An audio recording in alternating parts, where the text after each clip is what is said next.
meeting to order. This is the September 29, 2020 meeting of the Town Plan and Zoning Commission for the town of Fairfield. First item on our agenda is 705 Hulls Highway. It's the request of Peter Olson for a 50% release of a $53,742 bond pertaining to subdivision improvements in a AA zone.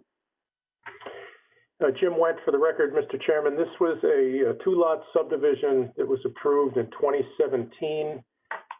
These lots front both on Hulls Highway and Wakeman Lane. One of the two lots has been built out and completed.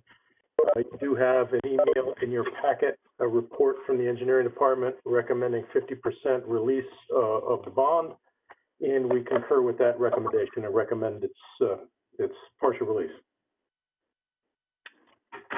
Okay, thank you very much. Can I have a motion on this item? Okay, so Commissioner Braun, thank you. Commissioner Noonan, second by Commissioner Noonan. Someone has a kitty cat. I think that might be Commissioner Noonan.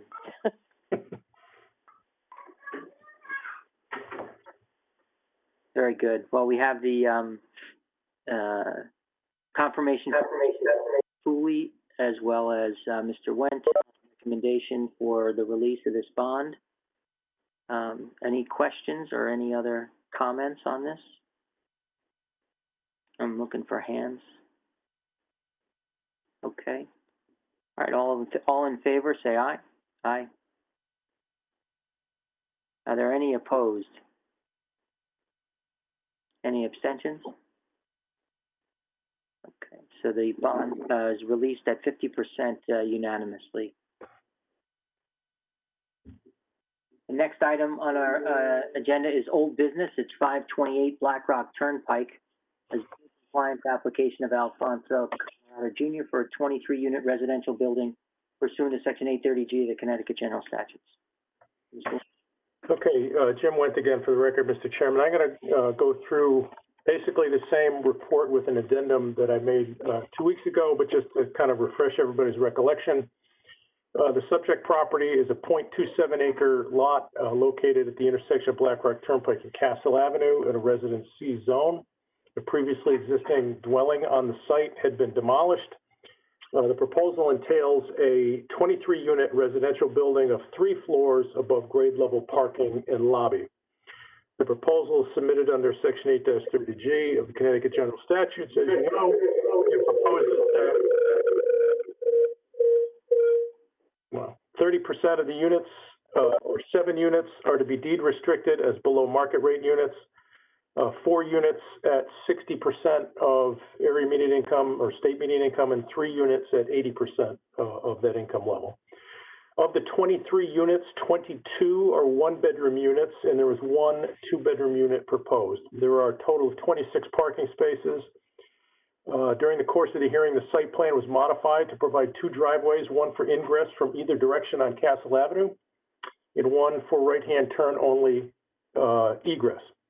The standards for review of an affordable housing application differ, as you know, from a typical zoning application. For a denial of an affordable housing application to be sustained, the burden is on the commission to prove, based on evidence in the record compiled before the commission, that the decision from which an appeal may be taken and the reasons cited for that decision are supported by sufficient evidence in the record.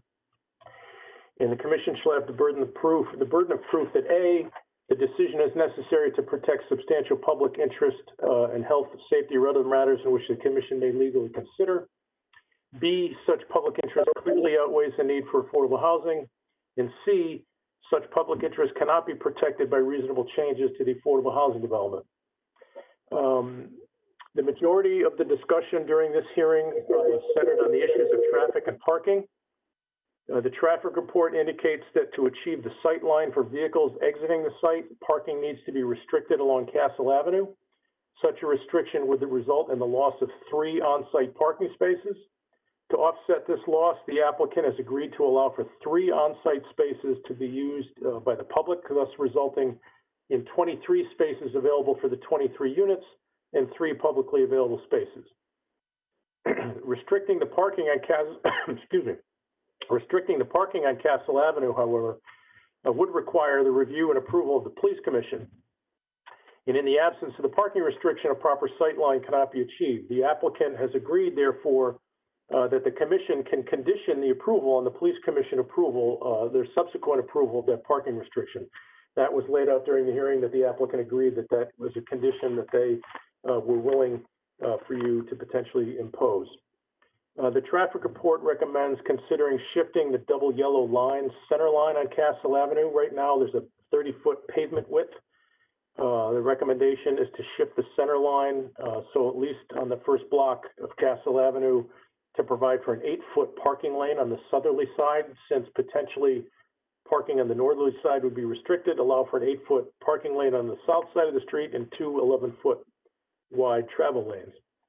There was a lot of discussion about trash service to the building, and after the dust settled on that discussion, the applicant agreed to a potential condition of approval that the trash would be serviced by a vehicle no larger than a pickup truck, so that off-site maneuvering issues would be eliminated.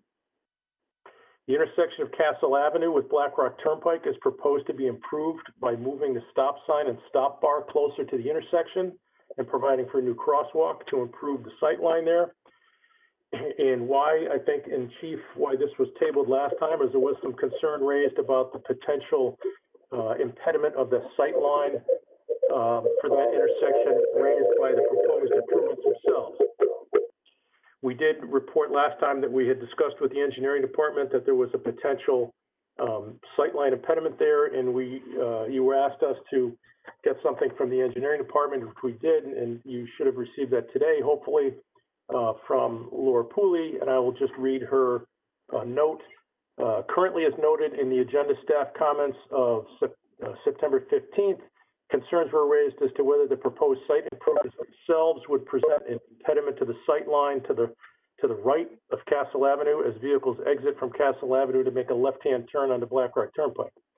The current plan does show that there would be an impediment to the sight line at this location due to the construction of a retaining wall and the placement of fencing on top of this wall, as well as the placement of a generator within the sight line. After reviewing this further, it is Ms. Pooley's position that the retaining wall can be eliminated in its entirety. The need for the retaining wall and any fencing on top can be eliminated by alternate grading of the site, which she believes can be achieved, and the generator can be relocated or eliminated. So it's not required that the generator be there. It can be if they choose an alternate location, but as our previous recommendation or report was this potential impediment to the sight line could potentially be remedied by eliminating that wall and relocating the generator. So that is my report at this point, Mr. Chairman. Okay, thank you very much. I'm sure, well, I have a few questions about the record and such, but can we have a motion, please, from the commission? Commissioner Noonan? I would move to approve the project with the conditions stated by staff. I'll try and outline them quickly. With the off-street parking be approved by the police commission, the trash service, the retaining wall being moved, the crosswalk being moved. But I'm not sure if we need a condition with respect to shifting the yellow line or it being a recommendation. I'll leave it as a recommendation at this point. I'm not sure if I missed any other conditions that Mr. Wentz went over. Dedicate free space, equal number of spaces in the garage to public parking that are removed from the street. Yes, that would be the other condition with respect to parking. But yes, that's with the replacing the on-street parking in the parking garage. I think I mentioned the trash service. Yep. I feel like I'm missing one other, but if the commission, if it's brought up, I will gladly accept any friendly amendment. And again, as to the shifting the yellow line, I'd leave it as a recommendation at this point unless the commission believes it should be a condition of approval. Okay, very good. Thank you, Commissioner Noonan. Do I have a second on that? Second by Commissioner Levy.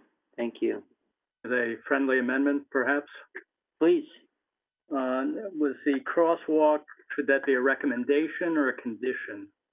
I think they agreed to the parking as a condition, but I don't recall anything as far as the moving of the crosswalk being a condition. Yeah, if I may, Mr. Chairman, Jim Wendt, the revised site plan, the site plan shows and indicates and proposes the relocation of that crosswalk and moving the stop bar closer to the intersection. So that's part of the site plan as it presently exists.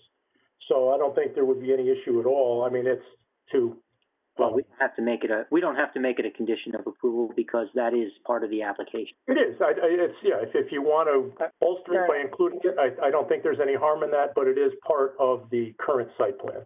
And I believe that the record is that Mr. Galante's report recommends that stop bar be pushed further towards the intersection to create, ingress for the site and for, ease of traffic circulation and to create an improvement to the traffic in the intersection. So, Ms. Pooley also seconds that, I think. So that's in the site plan. I don't think we need to make it a condition, but as a result of that, we need to make it a condition to alter the site plan to accommodate the sight lines, removal of the wall and the fence. But you've covered that. So I think you caught all the points. And the generator, Mr. Chairman, does that have to be relocated too? Removed or relocated? Relocated, yeah. Right. And I think that as we talk this through, I think that the condition of approval is to submit a revised site plan for our approval. Yes, Mr. Wendt? So that we can actually see how this gets engineered. We believe that the applicant can meet these requirements, but, there needs to be a revision to the site plan that ultimately, meets our conditions of approval and gets approved, right? That's correct, and I think that would be an appropriate phrasing of the condition. Yeah, okay. So Commissioner Noonan, friendly amendment to condition the whole thing on the submission of a revised site plan incorporating all of these changes, meeting these conditions, subject to our approval. Yes. Yes, I would make that amendment. All right. Commissioner Levy, you agree with that? Yes, I do. Okay. So I think we have Commissioner Corcoran, I see you raising your hand, and I'll definitely come to you. I just want to, ensure that we get our movements here the opportunity to speak. Commissioner Noonan, you want to? Do you have more to add? Yeah. Quick question. Quick question to staff about the moving the yellow line. I remember it being a recommendation. I don't remember if the record indicated that it was needed for safety reasons, if it was more for accommodating parking, on-street parking. Yeah, it is, and I agree with you that it probably is better left as a recommendation rather than a condition because, again, we don't have the authority to require that occur. So along the line of the police commission recommendation or police commission subsequent approval for the parking, we can include in the recommendation to eliminate that parking that there'd be consideration given to relocating the street line, but I think it would be best served as a recommendation rather than as a condition. Okay. I mean, we did for the parking, it is a condition as agreed to by correct. The applicant. That's correct. Okay. Because I think that's pretty important for the commission. The removal of the parking would be a condition for going forward. The sight line, or I'm sorry, the center line movement would be a recommendation. Okay. With that, based on my review of the record, I didn't see any reasons to deny it, that it met whatever the known standards for denying a affordable housing application. Again, I'm more than willing to listen to any of my colleagues if there's any other amendments or reasons for it to be denied, but I did not see any. Okay. I'll comment on that. I think we can phrase that a little bit differently because we are placing conditions of approval on an amended site plan. So, Commissioner Levy. Yeah, I would concur that while I'm well aware of the traffic concerns of the neighbors, the parking issues that are presented at this site, I do not see them as a substantial interest that would outweigh the need for affordable housing. I think the agreement with respect to the curbside trash collection by pickup truck size resolves that issue, which we spent a lot of time on. And accordingly, I would vote to approve, subject to the conditions outlined. Okay, very good. Commissioner Corcoran, I'm waiting patiently. Thank you. I think there was another condition that the applicant agreed to, and that was to install clear story or transom windows in the apartments that have no exterior light coming into the main living areas. On interior rooms, right? Right. Some of the apartments only have windows in the bedrooms, so that the kitchen, dining room, living room area has no outside light.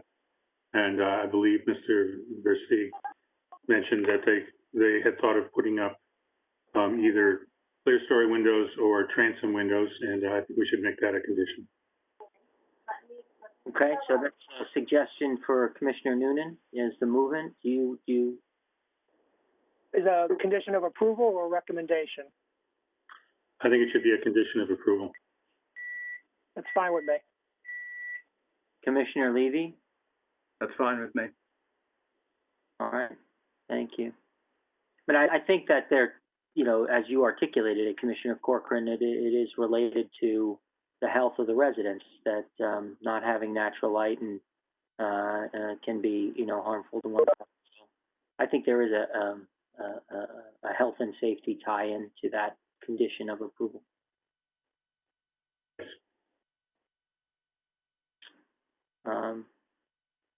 And I think, just say it now, I would doubt the prospect of what we are considering right now as alterations to the plan ameliorate issues that otherwise would pose issues of you know, health and public health and safety that outweigh the need for affordable housing. In other words, if the plan as proposed you know, doesn't have sightlines, they need to eliminate these parking spaces on the street. The site plan as it currently exists doesn't have sightlines at the intersection, you know, of Castle. It's clearly obstructed by the stone wall and the fence.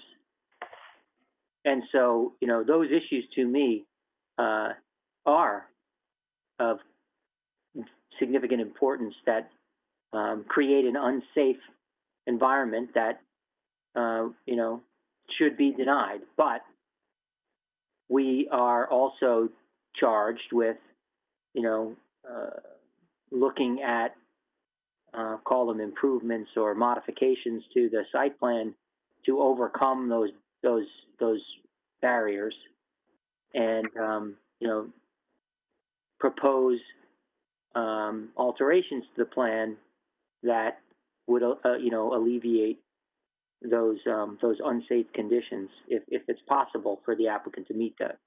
So, you know, with these conditions, I think we, you know, we have the potential of creating, you know, a site plan that is it does not have public health and safety concerns that outweigh the need for affordable housing. And that's kind of the way that I would envision it. I don't see, or articulate it, I don't see, given those modifications, if the applicant is capable of engineering those modifications, which we would see in another condition of approval, which is a revised site plan that, is subject to review. If the applicant can meet those conditions and in engineering a revised site plan, then it would be, in our view, safe, and should be approved. So that's the way I would articulate it. Apart from that, I didn't see any other issues that we needed to consider crafting or trying to craft, or at least considering crafting other conditions to avoid issues. Commissioner Braun? I think many changes have been made either on rebuttal or after the hearing was closed for me to be informed enough to be able to vote in favor of this. I haven't heard an adequate explanation as to why the 6 public parking spaces that are being removed suddenly became only 3 public parking spaces that are being removed. I haven't seen anything in writing explaining the legality of that. We never did get the dimensions of the original dumpster that is servicing maybe 25 or to 35 people. I know from my experience, I don't think a couple of trash bins with a pickup truck will work. And once you allow it to proceed, safety and health, vermin and all that will have to be handled, and it will end up, I guarantee you, with a dumpster and a large truck blocking traffic. I don't think it works. And we haven't had any explanation other than on rebuttal, sort of a Hail Mary, do whatever you want, give me any condition you want, and I'll go with it. Well, there's no detail, there's no backup, there's no explanation on how you're going to service 23 or 24 bedrooms with a pickup truck. I've never seen it in any condo of that size. And not only the trash, you have the recycling. So you're going to have a guy coming every day. These people are just the trash is going to pile up. It cannot work. And we've been presented with zero detail on how it would work. I don't think we should be expected to vote on something where we have absolutely no detail on how it could work. And the whole issue is we can't have anyone blocking that lane of traffic because the building is so overbuilt on that site. There's no access under the building except with maybe a little tiny pickup truck that can pick up a bin. Again, we have no detail, so I'm just speculating.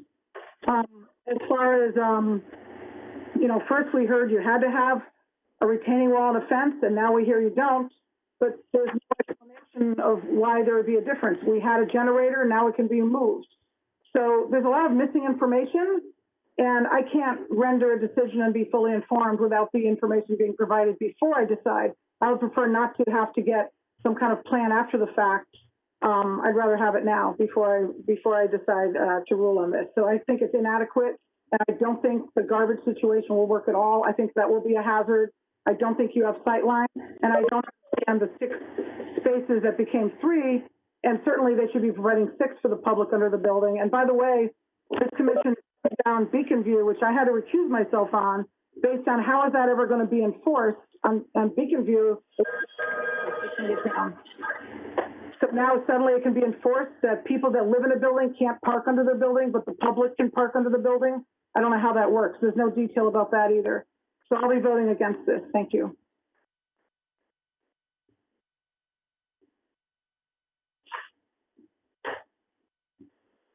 You're on mute, Matt. Thank you. Sorry about that. Other commissioners? Yep, Commissioner Francis. You're on mute now, too. Ron has made some very good points. It is difficult getting all this information after the hearing and the day of our decision. It's very hard. Personally, I just am upset that people elect us to develop Fairfield in a responsible manner, which I think we've certainly done on Blackrock Turnpike, off Kings Highway, in the center of town, and the newly approved metro station. But they also elect us to protect their property, and I feel badly that we have to allow a 44-foot high building abutting several 22-foot or so high homes. It's very hard. We have to do it because of affordable housing legislation, but it's very troubling that we have to approve these large structures in the middle of much more modest structures that people bought and thought, this is my neighborhood, and suddenly it's not. The size just concerns me. Everything is always just a story too high, just too close to all the property lines. You know, no setbacks. And it's an attractive building, and they've made accommodations, but it's just another difficult instance. That's all. But I do agree with Commissioner Braun about all this material flowing in late. You know, 1 or 2 o'clock today, you look at, oh, yeah, well, the retaining wall can go. Okay. Thank you. Sure, of course. Well, so the idea of, well, first of all, everybody's comments are all much appreciated, but the idea that you know, we don't know if these issues can be remediated, and we're getting information late, and we haven't seen a plan. We don't know whether the elimination of 3 to 6 and all that. That is what we would be requiring if I'm understanding the nature of the motion and the process in front of us. That is what would be presented for approval. Those are the issues that we identified that do pose a risk to public health and safety, which in my view outweigh the need for affordable housing. They are the sight lines, they are the parking, they are the trash, right? These are all of the things that we've itemized. As proposed, these are issues that for now, you know, Ms. Pooley and the applicant both have said, well, okay, the retaining wall and the fence and the generator, if that's impacting the sight lines, then we'll re-engineer that aspect of the site plan and remove those impediments to the sight line. The generator is not required. They have one. If they can move it to another part of the property, then, you know, then so be it. So, you know, in certain cases, there are these issues that can't be overcome by modifications, right? Given the size and scope of the building, and I think therein sort of lies the rub for me, in that it appears to me that there are modifications that they can make, you know, to this building, to the site plan, that will ameliorate those issues of public health and safety that I think it's, you know, we're charged with,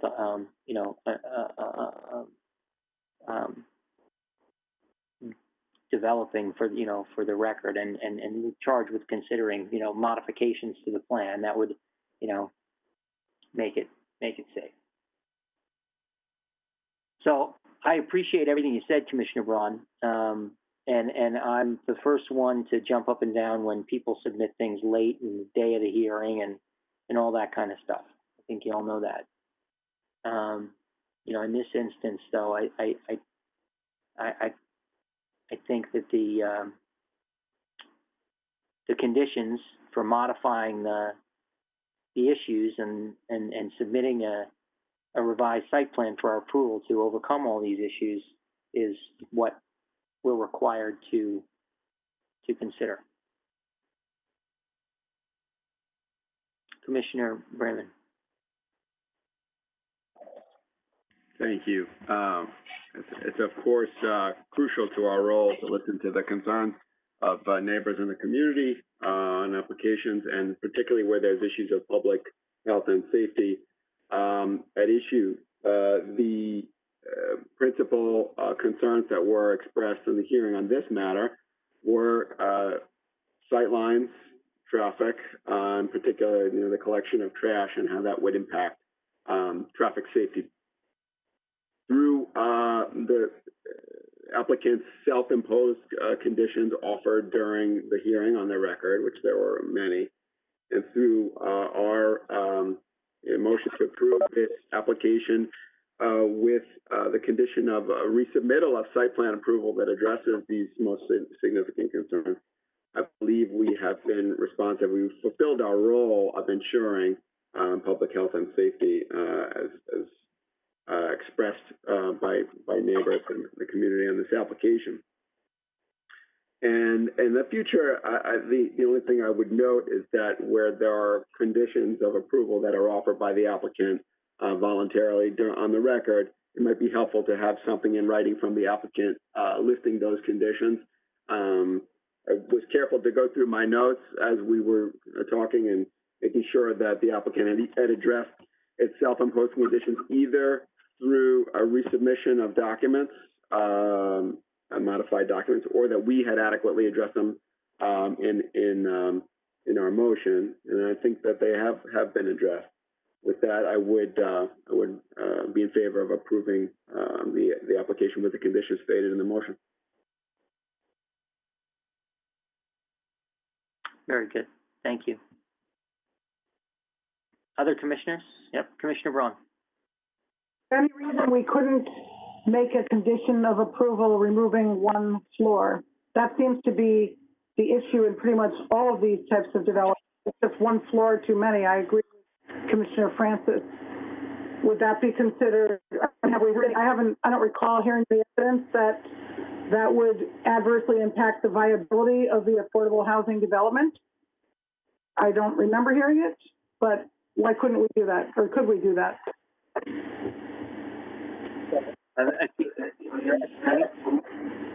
Question. I don't know that there was evidence in the record that the height of the building caused a public, health and safety concern or other matters which we are lawfully, allowed to consider, right? Now, I get that it's a taller building, but to what subject matter that we're allowed to consider in the context of an 830G does the height of the building in this circumstance, what issue does that present? Okay, so it's just saying height as a way of saying knock that many units off. If you take it as many units as would be on the top floor, the whole building could be back farther from the road. It wouldn't affect access as much. You wouldn't have all these issues that we've had to make these detailed modifications that we haven't seen plans for yet. A lot of them would evaporate if you would take off, a quarter or a fifth of the building, of the number of units. Make it 15 instead of, 20 or whatever it is. I think it's 23 units. Make it take off, a quarter of it or so. To create additional. It would set it back farther from the road. You wouldn't have that whole issue of the garbage truck blocking traffic. You wouldn't have as much issues with parking overflow. We've heard about, the car place off the road parks their trucks on the road. Everybody parks on that road. You wouldn't have all these issues that are here that are significant health and safety issues. They wouldn't exist nearly as much if the building was smaller. And I don't know that I've heard anything it being not viable if that modification was made. These modifications are de minimis in my mind, and we don't have enough detail to see if they would even work. So A, I'd rather see the information in the plans before we approve them, and why can't we go for reducing the number of units? We can't go for reducing the number of units. Well, Mr. Wendt, what's the timeline on this application? We have till, excuse me, one more commission meeting for consideration, but the only thing I'll say to the point, the problem or the issue that Commissioner Braun raises is kind of flipped on an 8-30G application. It's not that you there hasn't been a discussion of why can't they reduce the unit count. There hasn't been any, to my recollection, any discussion in the record is to what gives rise to that necessity. I know you're talking about trash removal and so forth, but there really wasn't a whole lot articulated on the record to discuss with the applicant for them to respond to in terms of reduction in the unit count to address the shortfalls of the application, which are kind of outlined in the conditions. It really wasn't, I don't know that there's been a record established that would support a finding that the reduced unit count would address these concerns. That would be my only consideration. We've got to have a demonstrated record to put that forth, and then are there reasonable changes to protect that? So I guess the bar, as the chairman suggests, is there a public interest that cannot be protected by reasonable changes, and what would that be with respect to just taking a story off the building? But to answer your question, Mr. Chairman, we do have to the 16th of October to render a decision. All right.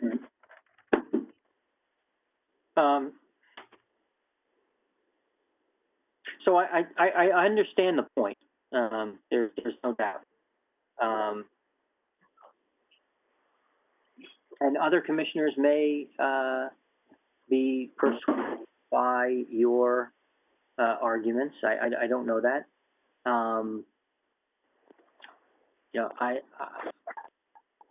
I don't know that, well, given the evidence that's in the record here, we have conditions of approval that I think would alleviate the issues that were raised. So I guess we have a motion on the table right now to approve with all of those conditions. We have some arguments by Commissioner Braun to make further conditions, number of units, to make the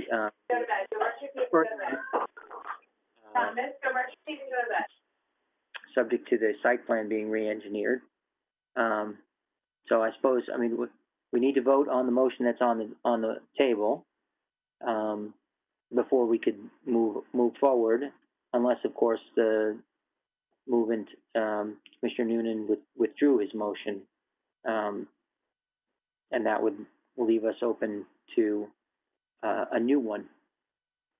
Commissioner Braun, you're on mute.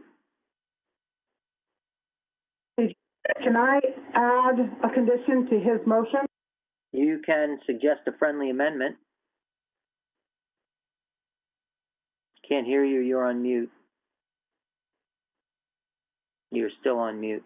Okay. I would like to suggest a friendly amendment to Commissioner Noonan's motion to move the building back from the road an additional 20 feet, which would allow the trash removal vehicles to get access. My understanding of the dimensions of the property and the issue with the forklift truck not being able to get in. And that necessarily would probably require reduction of units, which could be, could figure it some other way. But 20 feet removed from the, 20 feet farther in from the road, back away from the road. Okay. I don't even know what setback is in the zone on the street line. But height of Do the you building, have 20 feet to move? I don't know. Do you mean farther back than it is drawn now? Yeah, that's, that's a good question. You mean just 20 feet, a 20-foot setback, or 20 feet more than it is shown today? You're on mute. Commissioner Braun, you're on mute. I would say 20 feet beyond where it is today, because right now the truck can't get there at all, which is why he suggested using a little pickup truck.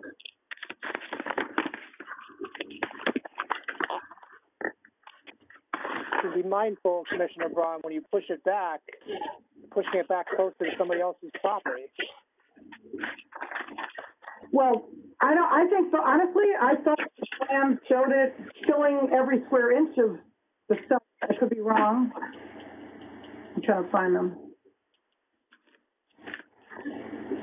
If I may, Just revised plan, we're looking at.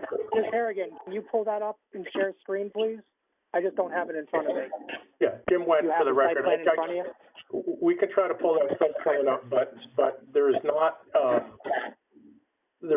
20 feet of setback from the property line to which it would get closer, so it would necessitate a reduction in the size of the building to accommodate that condition.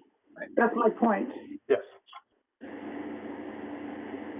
So you're not The suggesting exercise- pushing the building back, suggesting a reduction of the building? Reduction of the building, yeah. I don't mean moving it, I mean reducing it, not moving it any closer to any other side. I think it's already built out completely to every side anyway. But if you reduce the units, then you can solve a lot of problems. I mean, respectfully, if your issue is just again with the garbage, I just don't see the issue there, and I don't necessarily agree with your position on that. So, I mean, I'm happy to listen to Commissioner Levy or anybody else, but if that's the basis for your amendment, I'll take a poll. I'd certainly like to take a poll to see what the other commissioners are on it, but I mean, I'm not inclined to acquiesce to it. Commissioner Levy? Yeah, I would object to the amendment. I don't think there's any evidence which would suggest that decreasing the size or height of the building, while there are concerns about that, but I don't see any evidence whereby that would fall within other matters of interest that we might legally consider in reviewing this application to the extent that it involves public interest or health and safety. So based upon the evidence in the record, I would object to that amendment. I mean, if they literally have to come every day and collect the garbage, and that's what they're going to have to do. I mean, I'm not sure about the practicality of it either, but I'm not suggesting it's outside the realm of possibility at all. That's what they're agreeing to. It's hard to say that their agreement to it and the condition of it is going to, it certainly doesn't seem impossible to me, and I don't know how we would ever survive in court if we were denied based on that reason. I don't see how we should be expected to approve something where we don't have any details that it could work at all. Common sense says it won't work. It can't work. Well, The health hazard with vermin and everything running around and garbage piling on the road, it will have to change. And then you will have a bigger dumpster, and you will have the bigger trucks, and they will block the traffic, and it will create the hazard we're trying to avoid. so, detail that you refer to is, something which we see frequently in conditions of approval and a revised site plan that would be subject to, oversight and review.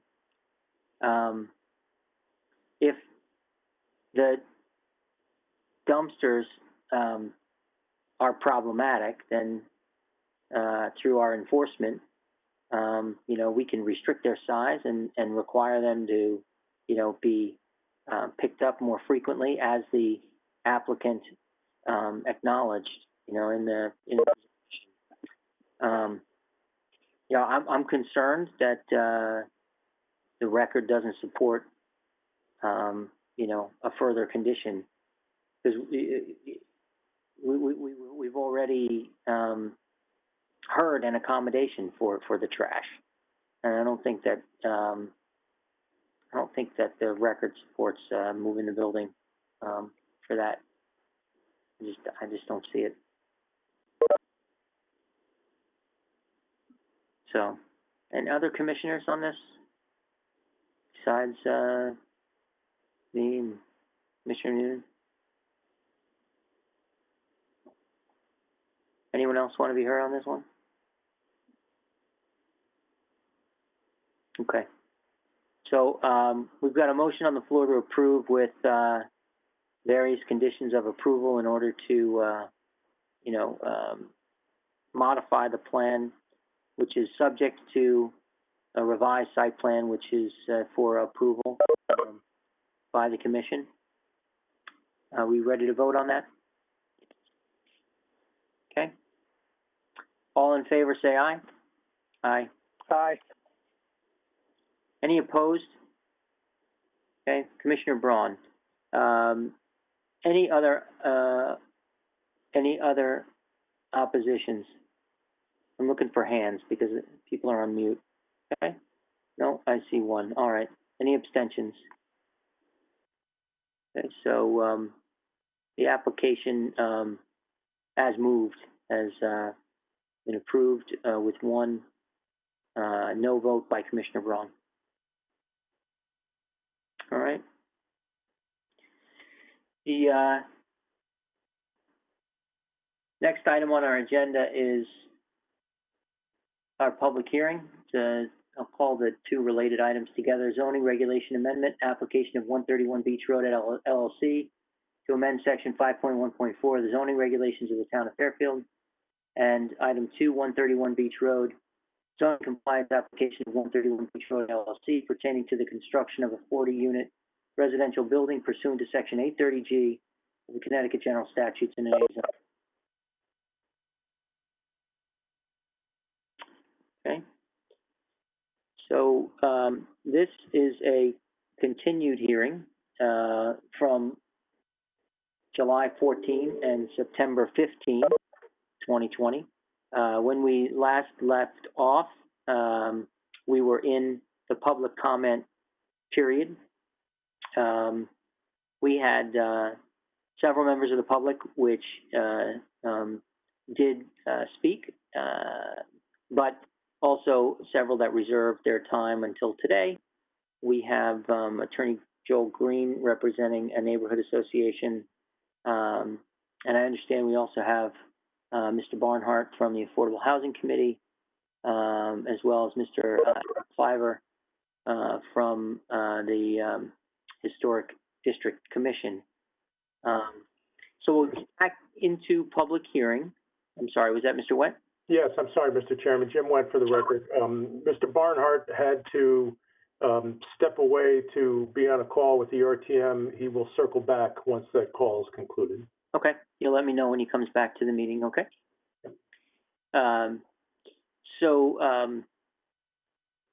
think that we did receive a letter from Mr. Cliver from the Historic District Commission, and I asked that he come to the meeting tonight to present his the substance of his letter and talk to us about the Historic District Commission's review of the application as another commission in town. So I'll ask if Mr. Cliver can come forward or unmute and address the commission. That would be great. And then we'll turn to Attorney Green for his presentation. Excuse me. Thank you, Mr. Chairman and commissioners. My name's Adam Cliver. Lost my voice. I'm the chairman of the Historic District Commission. And I'd just like to read the letter I sent you as a statement on behalf of the Historic District Commission.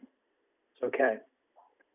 As residents of Fairfield, we're fortunate to live in an area that is so heavily steeped in history. In fact, this is one of the many aspects that makes our town so unique. There's the historic districts of Fairfield are home to more than 300 buildings of varying architectural styles, giving us a view of its rich New England history. The Historic District Commission, established in 1962, was created to preserve our history for future generations. As a commission, we understand that modifications to our historic neighborhoods are inevitable, but we hope to help homeowners and builders make historically appropriate modifications while also preserving the integrity of the original building and the district. The HDC strongly opposes the apartment complex proposed at 131 Beach Road. This road serves as an entry point to the Old Post Road Historic District and many of our treasured town buildings, including Town Hall, the Sun Tavern, the Burr Homestead, and two of our oldest churches. The complex would stand directly across the street from the First Congregational Church, which dates to 1891. While this complex would not be in the historic district, it would directly neighbor it and negatively impact the fabric of the neighborhood. This road has some of the oldest homes in our town, and it's one of the most coveted streets in Fairfield. While we recognize the need for affordable housing in Fairfield, it would be a shame to erect such a tall and imposing structure on this historic road so close to the historic district. If this project is permitted, it would have a great impact on the Old Post Road Historic District. Thank you. Thank you very much, Mr. Cliver.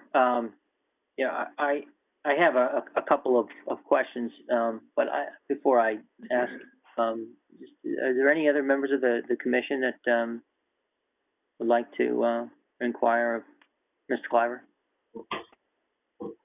Mr. Francis? Is 145 Beach Road in the historic district, the next property down? 145. Sort of an empty lot.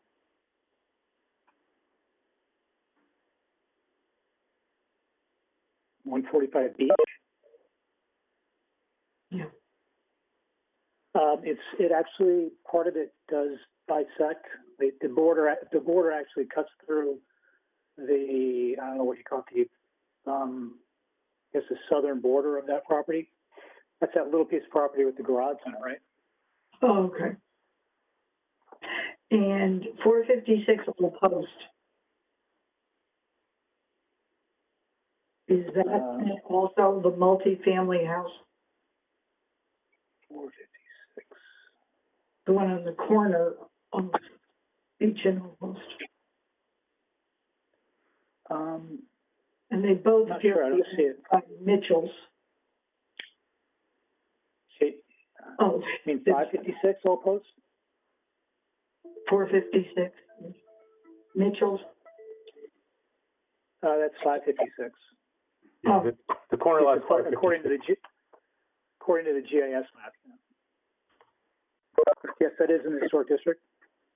It is, okay, very good. So, 1890, that house was built. All right, so the house is in part of the empty lot. Okay. How much of the empty lot between? No, it's 556 is completely in the historic district, Yes. and the property line of 145 is partially in the historic district. I mean, I'm not sure how close this border is drawn on, on the GIS map. I heard they're not that accurate, but according to that. Okay, thank you. Sure. I do see some other members of the public raising their hands and looking to be acknowledged. I didn't mention it during this hearing, but we're generally asking people to sign up in the chat box. Just identify yourself as wanting to be heard in the public hearing, and we will call people as we roll through. Okay, Commissioner Francis, you finished?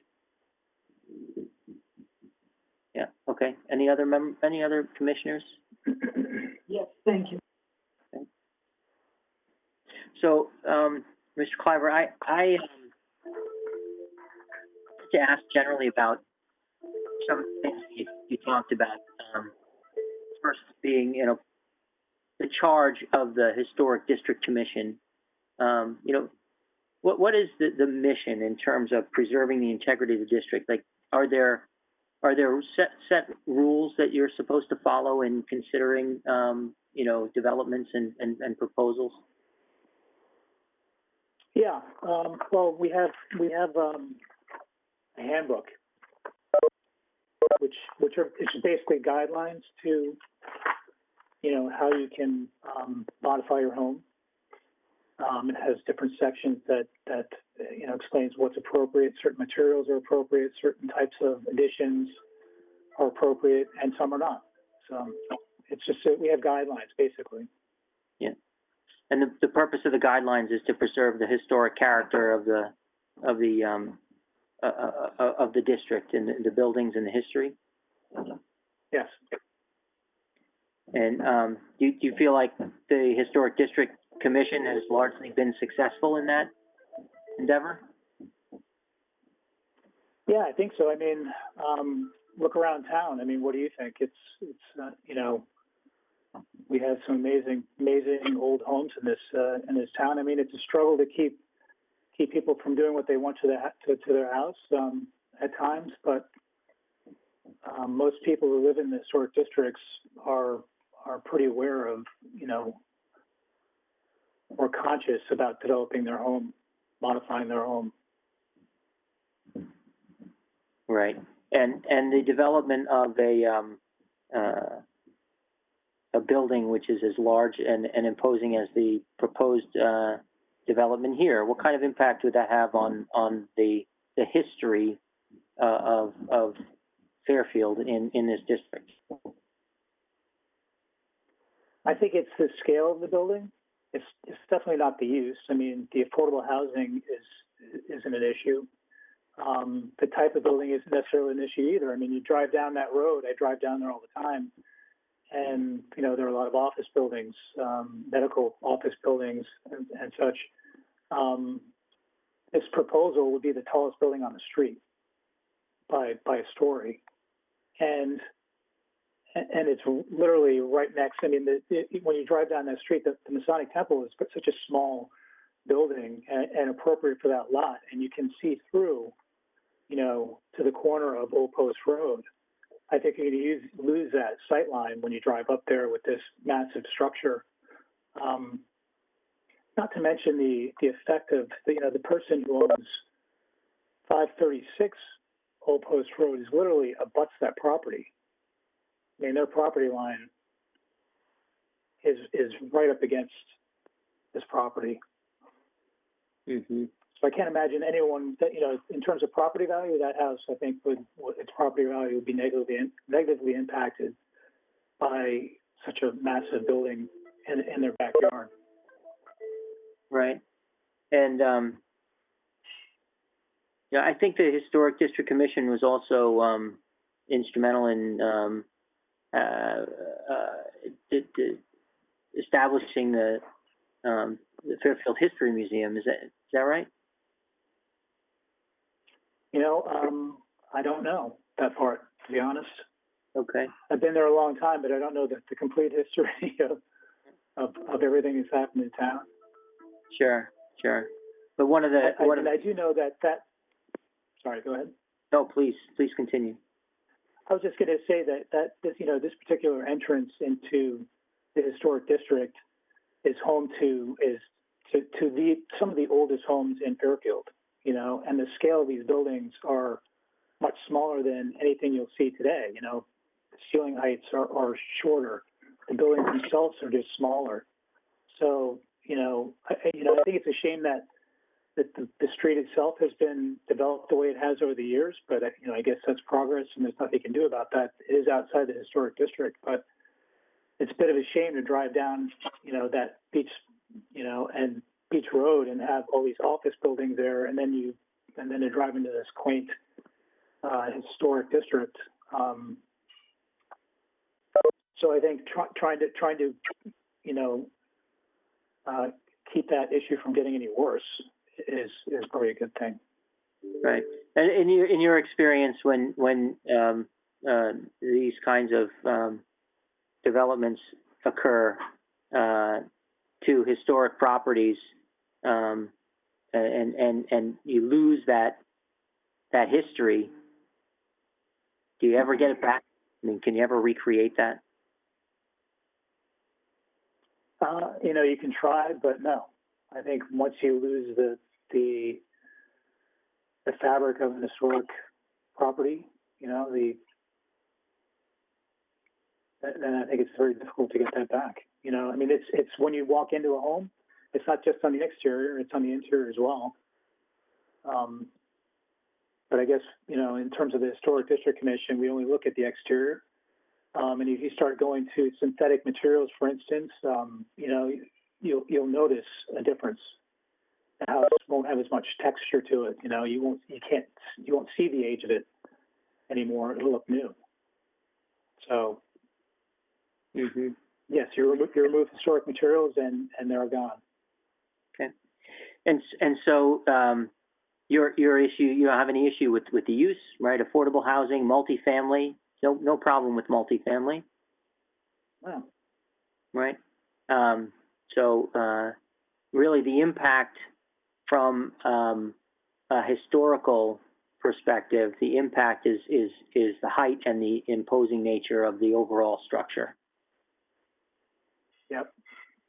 Yeah. Very good. Thank you very much. Really appreciate you taking the time. I mean, from my perspective, other commissioners may have some questions for you. Commissioner Noonan? Thank you. Yes, hi. Thank you for joining us tonight, Mr. Cliver. In your role and in your, I guess, your duties at the Historic Association, do you find support with other town representatives if issues arise with the Historic District? Yeah. Go ahead. We don't come across that too often, but I think if there are issues in the, you know, with homeowners in the historic district, for instance, you know, the town will definitely support the district, the commission. And they support the goals and the objectives of the historic district, and of your, you know, you're overseeing it. I would hope so. I don't know otherwise. Certainly haven't given any indication to the slightest. I mean, any of their, you know, past conduct and conversations have supported you in your overseeing the historic district? I have had people who have been supportive, yes. Thank you. Thank you. Okay. Thank you, Commissioner Noonan. Any other commissioners? Okay, very good. Thank you very much, Mr. Cliver. Appreciate your time. Mr. Chairman, if I may. Thank you, Mr. Chairman. Sure, Attorney Green, do you have some questions for Mr. Cliver? I had asked Mr. Cliver to attend this evening as well. I'm wondering if I could, in order to expedite his exit from our hearing, if I could ask him just a quick question that I was going to pose. I think Mr. Cliver will confirm that I had asked him to attend tonight. Is that correct, Mr. Cliver? That's correct. So I just want to ask, if I may, I note in your letter that you state, the commission states, while this complex would not be in the historic district, it would directly neighbor it and negatively impact the fabric of the neighborhood. And just to follow up on that, now, first of all, you are also a licensed architect in addition to being the chairman of the commission, isn't that correct? That's correct. And you're able to, as you're aware, 145 Old Post Road is in the historic district. There are other properties to the, what I will say, the east of that along Old Post Road that also abut the subject property that are in the historic district. Across the street, obviously First Church is in the historic district. And so certainly a portion of Beach Road and the intersection of with Old Post Road is in the proximity, and Old Town Hall is there. And is it, I assume it's your position that this property, the subject property, this application would be visible from all of those areas. Is that correct? Yeah, I would think it would be. And on that basis, is it your testimony then that this proposed project would adversely affect the character of the historic district by virtue of being visible there and affect the streetscape? Yes, I mean, this property is only 250 feet from the border of the historic district. So yes, I think, and just driving down Beach Road into the district, you can imagine a 5-story building there, and how it would appear next to, the Congregational Church, and then, the other, 556. Well, so you just made a comment, it's 250 feet. Really, it's much closer because the historic portion of 145 Beach Road is much closer than 250 feet to this property. It's, I would argue that the historic district. And I'm wondering if Ms. Harrigan can put up the map of the historic district that I had filed with the commission. Yeah, you're correct. It's more like 89 feet. And I had actually submitted an exhibit that my client actually went to one of my clients went to the town hall and obtained a map of the Old Post Road Historic District. And this is the official map that was provided. And we can just move that so that we can see Beach Road.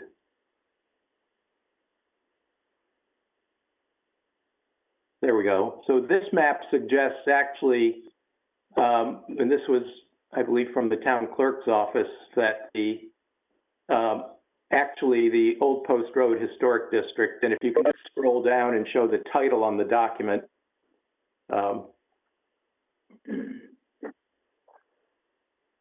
Oh, there it is, Old Post Road Historic District. And I would just ask the commission to note that an official map received from Town Hall by Walter Shaw, who you'll hear from tonight, actually shows that the boundary of the Old Post Road Historic District is actually directly against 131 Beach Road. And you can see those two properties on Beach Road. One of them, well, both of those properties combined to form 145 Beach Road, which is owned by Heather Mitchell, who you will hear from this evening. But my point is that map with particular configuration, and again, the only difference between that configuration and the map you were referring to is this small square, which is the Mitchell garage. And so my question is, once again, and I believe you've already answered it, but that the proposed development would adversely affect the character of the historic district by virtue of its visibility from the historic district. Yes, that's correct. I have no further questions of Mr. Cliver at this point. I thank the chairman for accommodating me. Thanks very much. And I suppose in the interest of fairness, I should ask if the applicant has any questions of Mr. Cliver.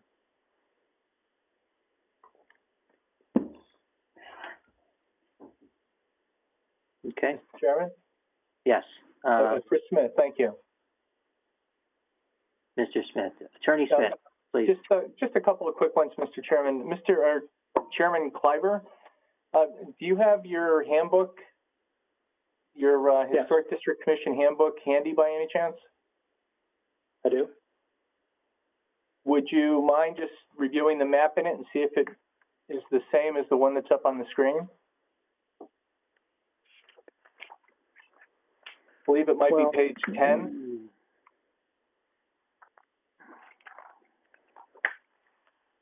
And I just would respectfully refer you to page 10. Yeah, I'm looking. It's not on my page, 10.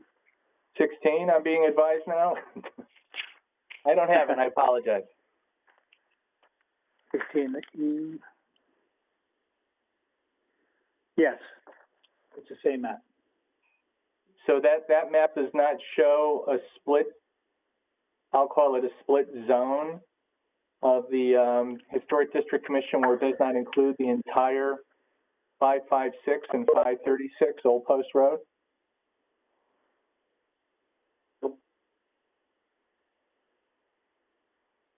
I mean, these boundaries, I mean, especially this one is taken from our handbook. I mean, shouldn't be construed as 100% accurate. I think the only way you can really, you have to look at the meets and bounds. That's, you know, if you go back into the appendices, 26-1, Old Post Road Historic District, and you can read through that, and it tells you, you know, how to plot your way around the historic district and determine exactly where these borderlines lay. This is close. I think the GIS map is close as well. I've been told that, you know, the GIS map isn't even that accurate. So, so, you know, I'm not sure what your point is, but. Chairman Kleiber, my only point is that the map that's in your guidebook for the Historic District Commission it's not reflected, it's not consistent with the map that I'm looking at on the screen, is my understanding. That's all. And perhaps with the chairman's, I'm sorry. It's consistent with the one that's being shared on the screen at the moment. It reflects the same lines for 556 and 536, going all the way to the back of the rear portion, abutting 131. Yes. Yep. Mr. Chairman, if we could just have that made part of the record for this application. Of course, and as a technical matter, I don't know. You know. No, I think I'm mistaken. It doesn't actually. It shows it's in a slightly different location. How so, sir? It shows it more on the property line of the smaller lot. I think that's I'm sorry, for the record, Chris Smith, that's been referred to as I think a vacant lot, maybe? Yes, what is it? It's the garage for the Mitchell property. Okay, that's my understanding too. So perhaps if we could just have that made part of the record, Mr. Chairman, at some point. It's a public document. Exactly my point. And so are you asking that Commissioner Kleiber submit the document that's in front of him, make a photocopy and submit it, or you just want to get a copy from the Historic District Commission at Town Hall and make it a part of the record? I think he's been offered as a witness to testify this evening. So if he could just, at his convenience, I think it's public record, if it could just be provided and made part of the record. Sure.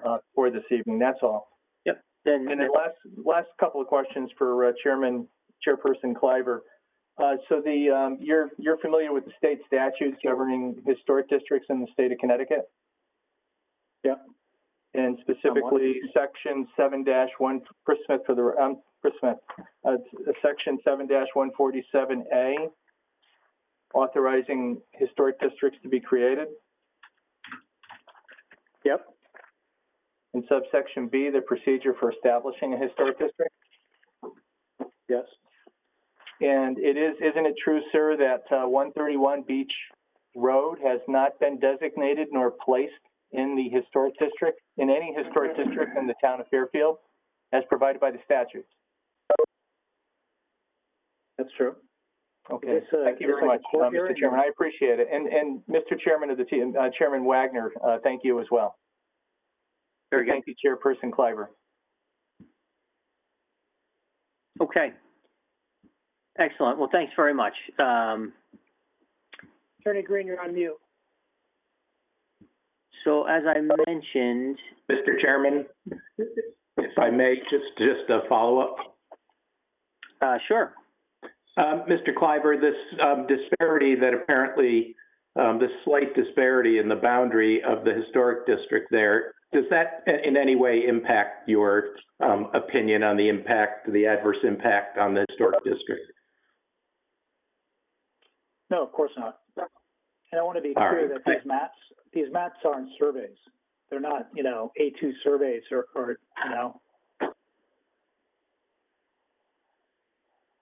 I have nothing further, Mr. I think I clearly stated in my statement that the property was not in the historic district. Yeah. Okay. Very good.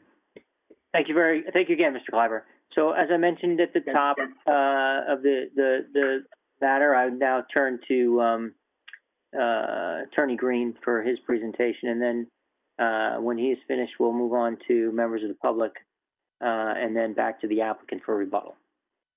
Attorney Green. Thank you, Mr. Chairman. For the record, and I probably should have stated it earlier in questioning Mr. Cliver, but for the record, my name is Joel Green.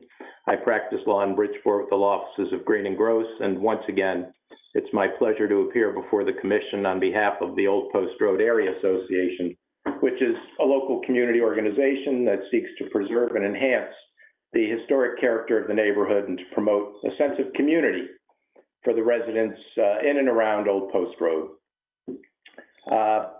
So we have a number of speakers this evening, and obviously Mr. Cliver has had an opportunity to testify before the Commission.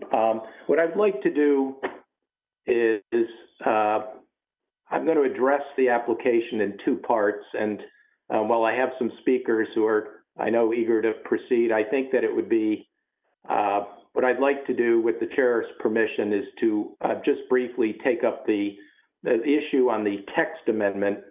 And there are two items on the agenda. I understand that the Commission is taking them up simultaneously, but with the chair's permission, I would just, at this moment, like to address the text amendment. So, briefly, and I'll try not to go too long on this, but as the Commission is aware, the Commission has a wide degree of discretion. You have liberal discretion in exercising the legislative function of adopting and amending zoning regulations. And we're here tonight to urge the Commission to deny the application as it pertains, well, the entire application, but certainly as part of that, the application to amend our zoning regulations for the text amendment. As you're aware, 8-2 grants that power. And, one of the things that struck me early on in the presentation by the applicant is on questioning by the chair and other members of the Commission, there was sort of this question about why we need a text amendment. And I felt that, the applicant seemed to sort of avoid the substance of the question. But first of all, I would state that the applicant doesn't necessarily need the text amendment. And as this Commission is aware from previous applications, the text amendment is completely unnecessary. But to answer the question squarely, the reason that the applicant wants the text amendment is because the restriction on this property as affordable as the commission is aware, is for a term of 40 years. The applicant, I presume, proposes to finance, perhaps refinance its acquisition, but certainly finance its construction of the improvements on the site. And the issue becomes that lenders are reluctant to loan money and finance projects where the potential exists that the property could become zoning compliant. So the applicant is asking you to amend our Fairfield zoning regulations really merely to accommodate this financing need. And that's really evident from the way that this text amendment was written. And, you know, I've got to say, there are just, I have a number of issues with the amendment and its wording, and the language is very soft, and it's pretty poorly defined. And you'll just bear with me for one moment. I just want to grab my copy of the amendment. So if you look, so let's talk about the language first before we sort of get into the policy. I have a lot of issues with the language, and you can see, for example, and under intent and purpose, 5.1.4 AA, under Roman numeral I, and similarly under, and I'm looking on page 3, 5.14A, section C, it speaks about site requirements. And, you know, one of the principles of drafting zoning regulations is they have to be uniform, they have to be clear, and the public in reading the regulations has to be able to clearly understand the regulation, understand what it provides, understand what it restricts. And this text really is so soft. For example, it says in both of those sections under paragraph Roman numeral 1, in the first under intent and purpose, in Roman numeral 4 under site requirements, for example, it says, is located within 600 feet of the Fairfield Town Hall and Post Road. And, you know, that's kind of an odd definition because to the layman, and certainly an argument could be made that the boundary is the actual Fairfield Town Hall. It doesn't refer to the town property, for example, at on the Old Post Road. It doesn't identify the meets and bounds of the property or even suggest you know, 735 or Old Post Road or the address, the property itself. So it's unclear as to whether it's referring to the building, referring to the property. Then there's this troubling language. It says, and close proximity to commercially zoned properties. Now, what does that mean, close proximity? So you can imagine the ambiguity in that, and sort of to the eyes of anyone looking at this as to whether it's close to commercially zoned properties or not. And this refers to other properties in addition to the property that's the subject of this application. And again, there is this concept of uniformity. So, and then there are a number of other requirements in here. And I guess the problem becomes that this site description for the site requirements and the intent creates the zoning map. I'm just going to grab that. And it's Emmeline, I know I'm getting you cold here, but in the supplemental materials that the applicant had submitted before, there was the property sketch that the applicant had, and you had it up before, and it was the one that shows the pink, the brown, and the olive colored map. And if you could call that up, it would be very helpful.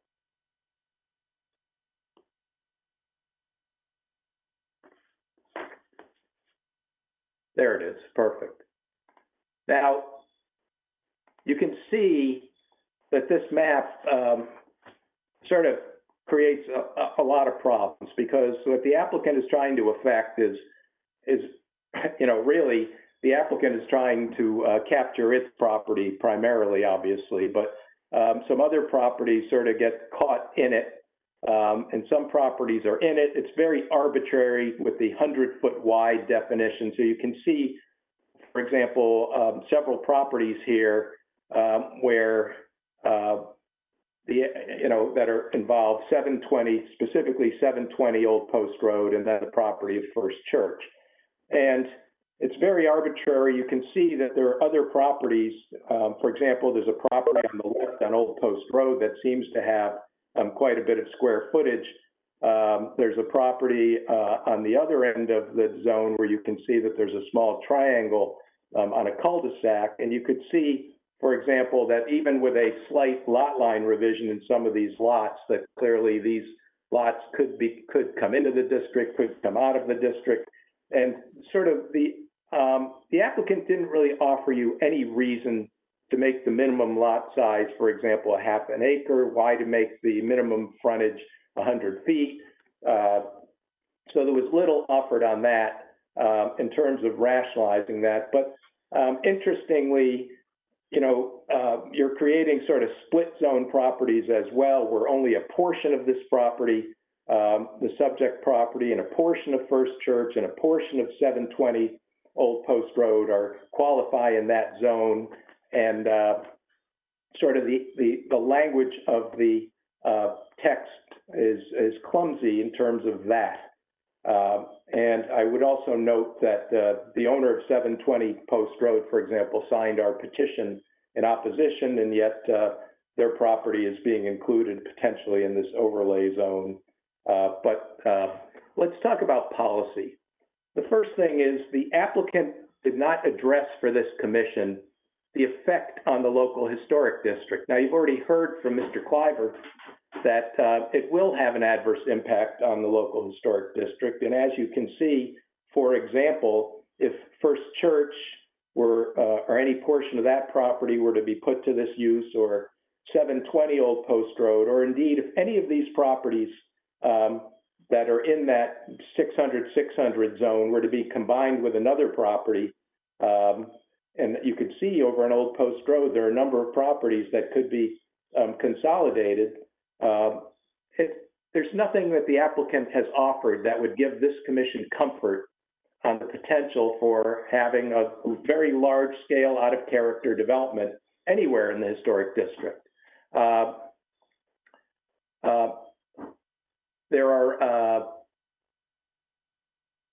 would say that this is not well supported by the Plan of Conservation and Development and the Master Plan. While there are housing policies that favor the enlargement and creation of new housing and new and different housing in Fairfield, interestingly, that for Old Post Road, one of the primary objectives of the Master Plan was to increase the size of the historic district, and certainly this application is at odds with that. It is, again, arbitrary because it proposes to exercise power in favor of a single property owner. It's arbitrary in terms of its dimensions because of a single property owner. The zone that is created is, too small for many properties. It's too big for others, but it fits this 131 just right. Interestingly, Attorney Smith, in his original remarks, suggested that spot zoning doesn't really apply because he said, quote, "there is no spot zoning." Well, I can assure you that spot zoning is alive and well.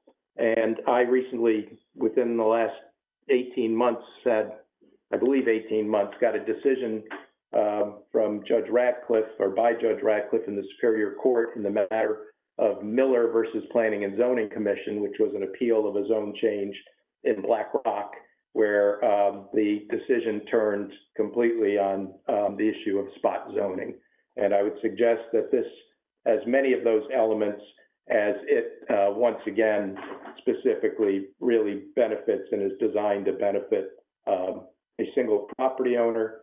As you can see, once again, some of the property would be outside of the zone. So I think it's poorly written in that just one corner or just a square foot of any property that falls within that definition would suddenly be able to be developed in this intense way. And another issue is, and Mr. Wendt and I may disagree on this, but I believe that under 8-3, which refers to the requirements for amendments to the regulation,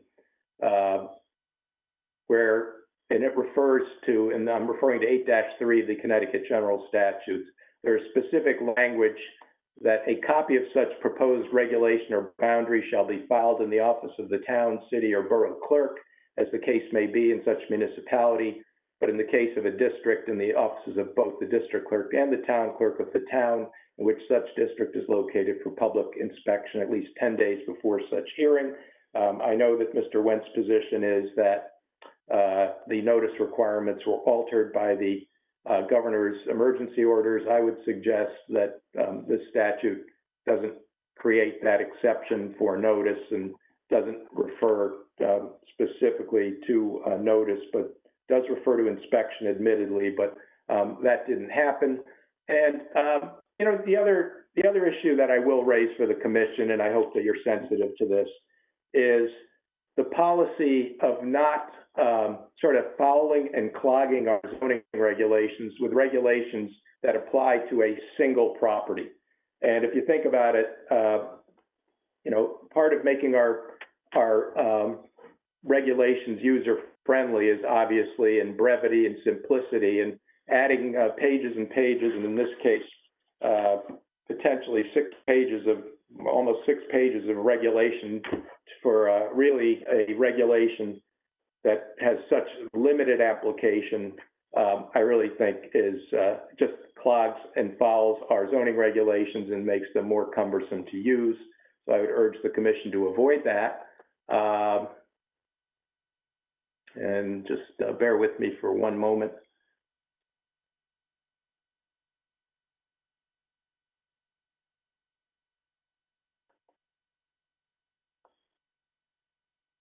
Oh, one other issue.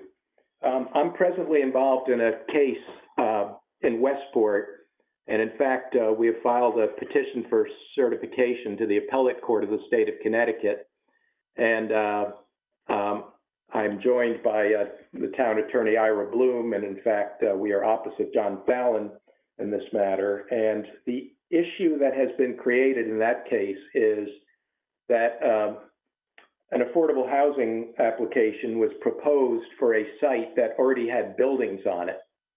And one of the issues that we've raised is this notion that there were already units on the property, and Attorney Fallon's client proposed an 8-30G application, where it was his position that only the affordable housing development part of the application needs to have 30% of the units be affordable. And we were suggesting that there are other homes on the property that were not included in the calculation of affordability.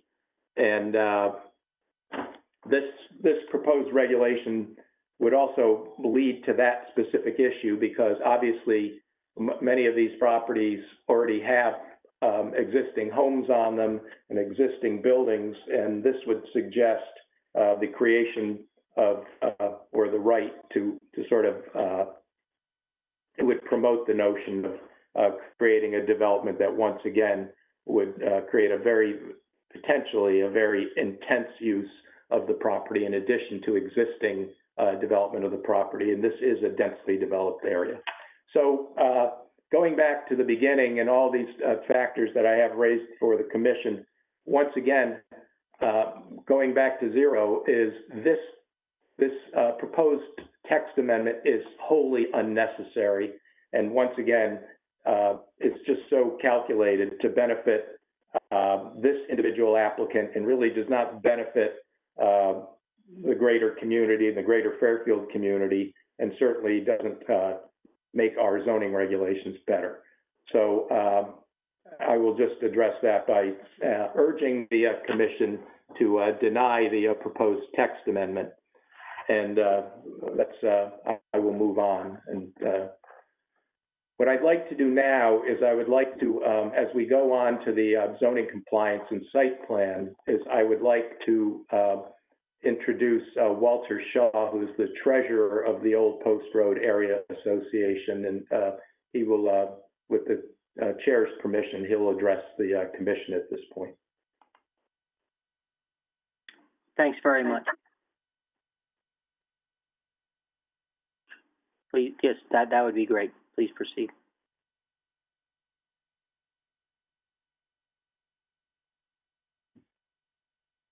I can't hear Mr. Shaw. Neither can I. I see him now. I found him in the grid. Mr. Shaw, can you hear us? Give me a thumbs up or a wave of the hand. No. He is speaking. Shaw, we can't hear you.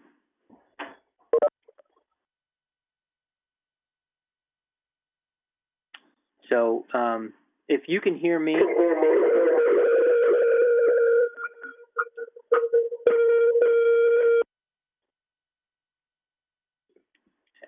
Miss Harrigan, are you muting him? I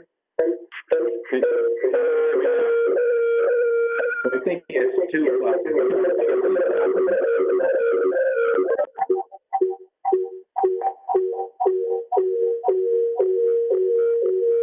Attorney Green, can you mute your line? Thank you. So, we clearly have an issue. Perhaps Mr. Waite would like to try that one more time.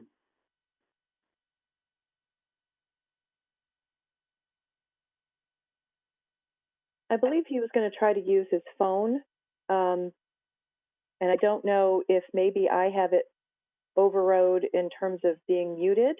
So I've asked him for his phone number so that I can unmute him specifically. Right. So was he on video as well as dialing in with his cell phone?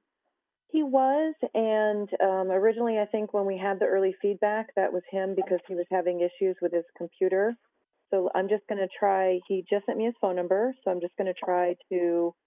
find it? Yep. Okay, Mr. Shaw, you should be unmuted on your phone. Can you hear us? I can hear you. Can you hear me? Yes, we can. We're all set. Oh, great. Thank you so much. So we're good to go. Yes, please proceed. I'm sorry. Good evening, Chairman Wagner and members of the commission and fellow neighbors. For the record, my name is Walter Shaw. My wife and I reside at 487 Old Post Road. I am a 55-year resident of Fairfield and have lived on the Old Post Road for 25 years. I am a board member of the Old Post Road Area Association and serve as treasurer.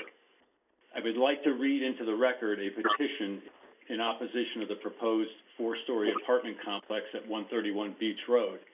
This petition now has 864 Connecticut signatures.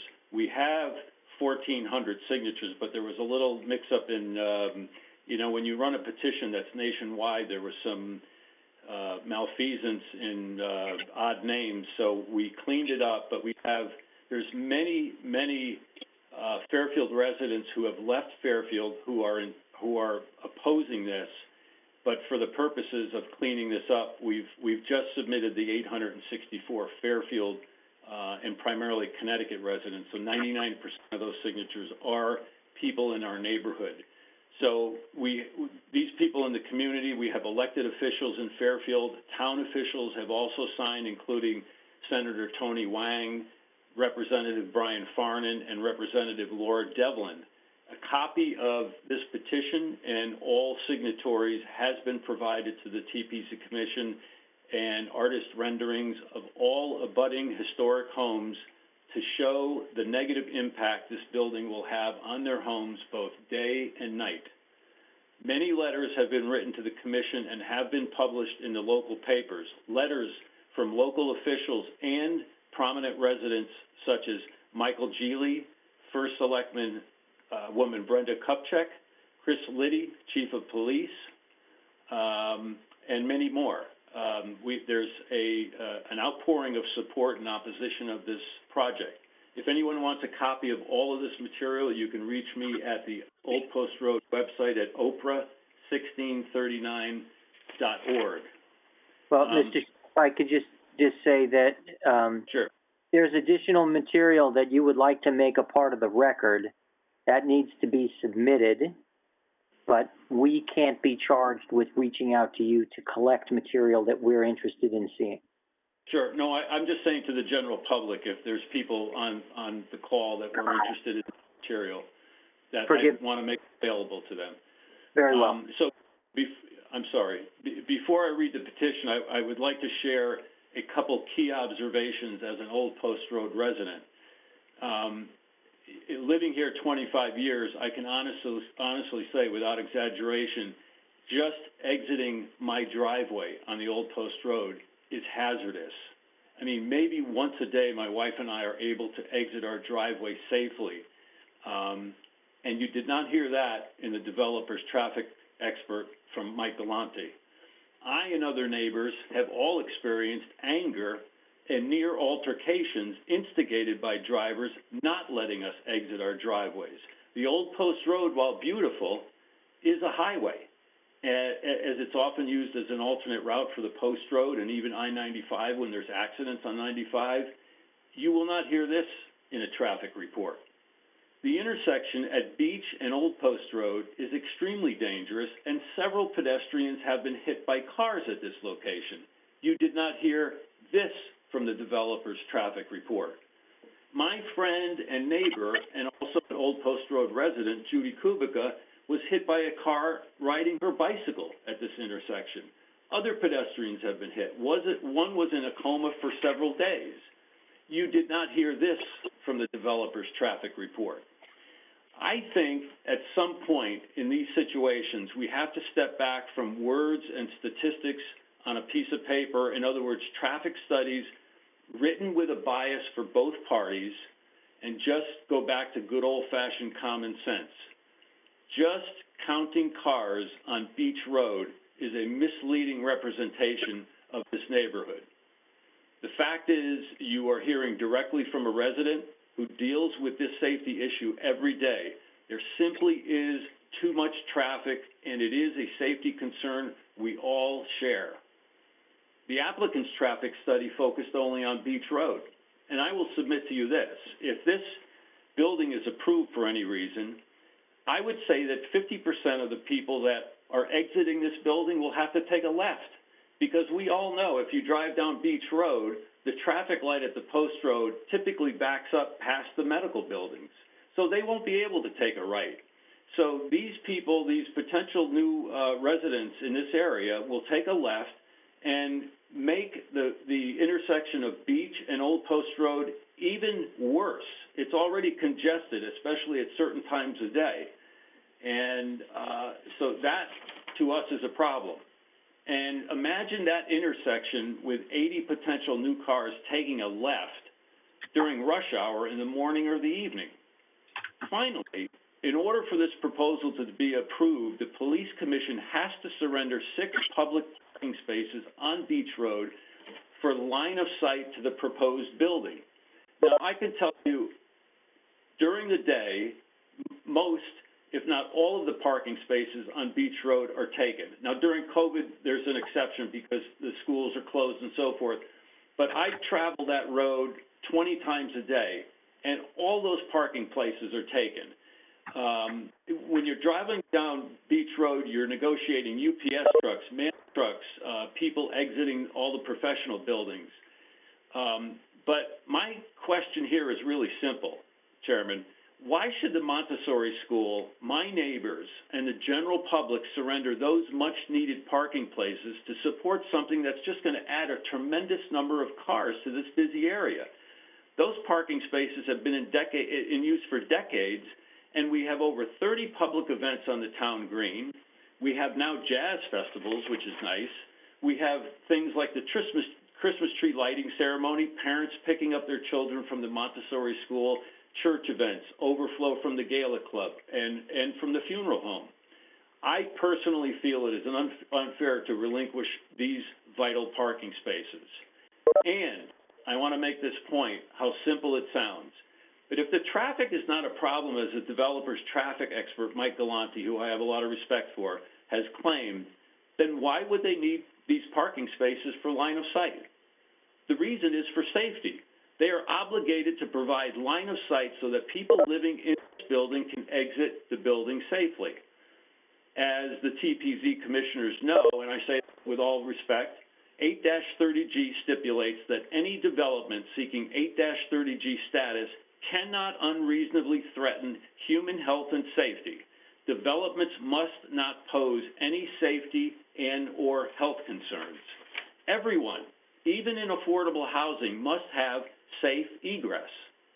I submit that the traffic on Beach Road is dangerously congested, and this development would have an adverse safety effect and add over 80 cars to the neighborhood. Common sense should prevail in this circumstance.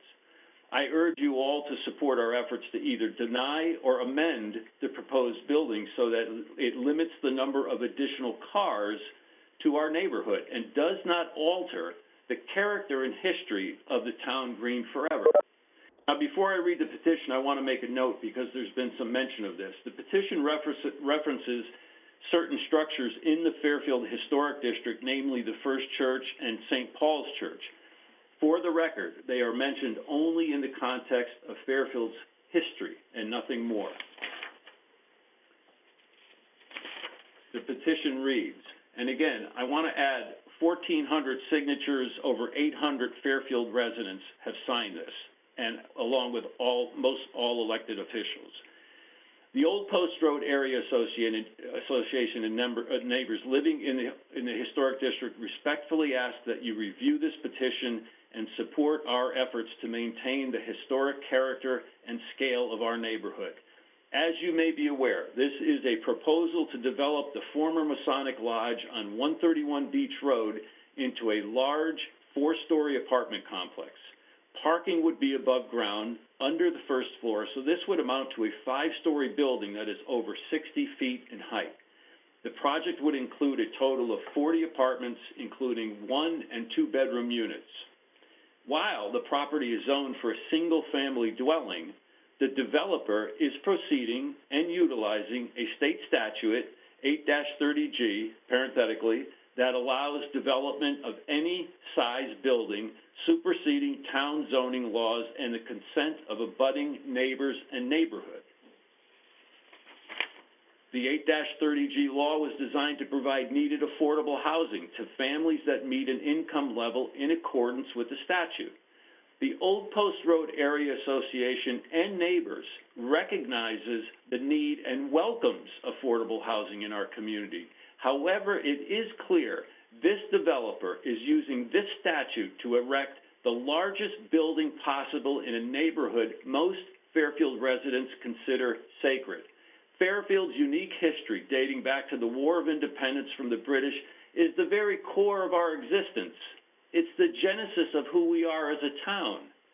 A 5-story apartment complex simply is incongruous to this neighborhood.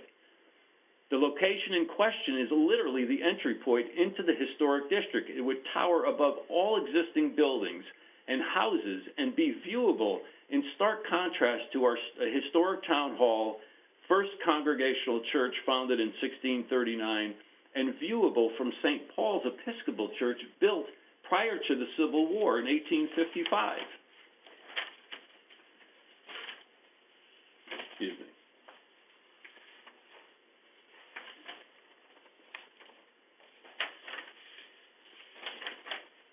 I've rewritten this so many times, I've apologize for this. Take your time. I've been there many times. Yeah, I thought I had all my act together. Here we go. I'm sorry.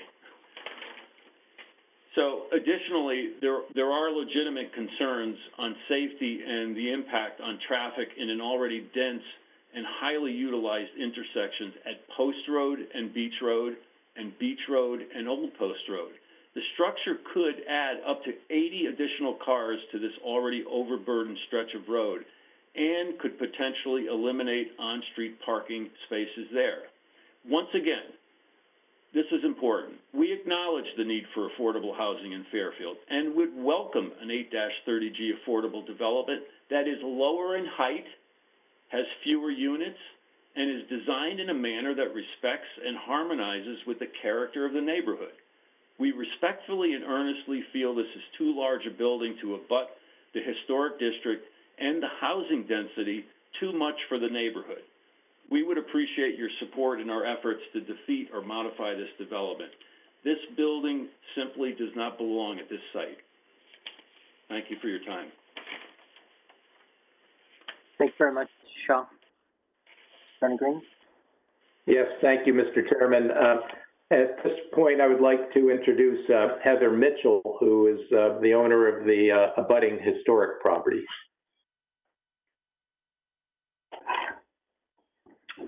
Good evening. Thank you very much. I have been at 556 Old Post Road for 10 years, and my family has been in this house since 1976. This is a letter I wrote to Glenn. It covers a lot of the points that Walt did, but I'd like to share it with you anyway. Dear Glenn, in these heightened and sensitive times, we sometimes forget that compromise is not just an option. It's a necessary part of getting along in the world. You are probably accustomed to people protesting the change that a new structure can bring to a community. I understand that resistance comes with the territory in real estate development. However, for us in the Old Post Road Historic District, we don't feel our apprehension with your project is a symbolic gesture.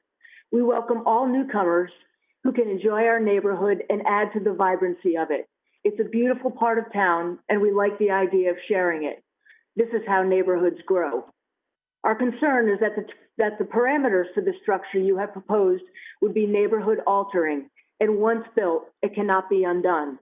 The current plans call for a building that would dominate the neighborhood with its outsized profile. And this is where I think a compromise is not just an option, but the best option. We are not proposing an all or nothing solution. We embrace new people in our community, but we are concerned about the traffic and the congestion, which could create safety issues. As a group, we believe the building is just too big.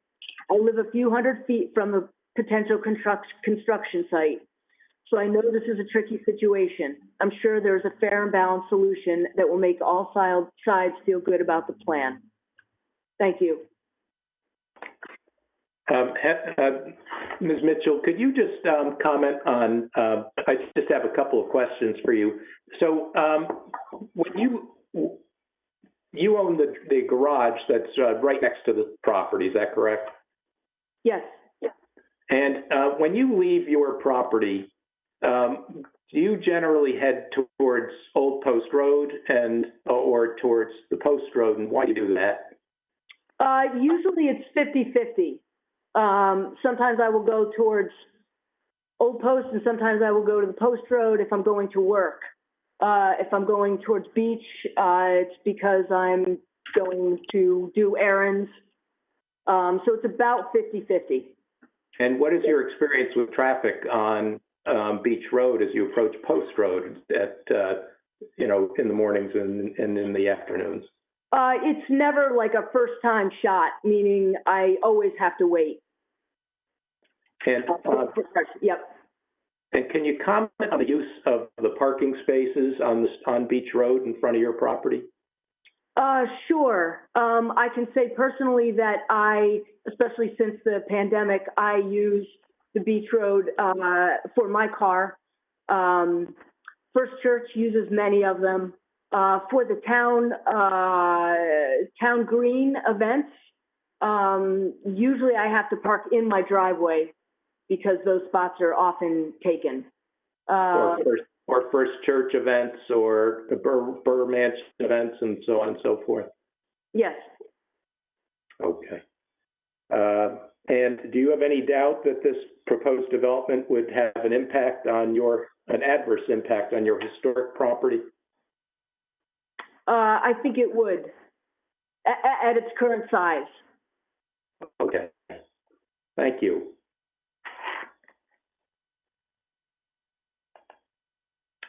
Okay. So to the site plan and the zoning compliance. So obviously, this is a massive development in the context of this site, and as the commission probably recognizes, the public response has been really overwhelmingly in opposition to the proposed development. And it's interesting that uniformly, the the response to it has been that everyone that I've spoken with supports the notion of affordable housing and supports the notion of establishing affordable housing on this site. The issue is the design, the size, and the bulk of this structure.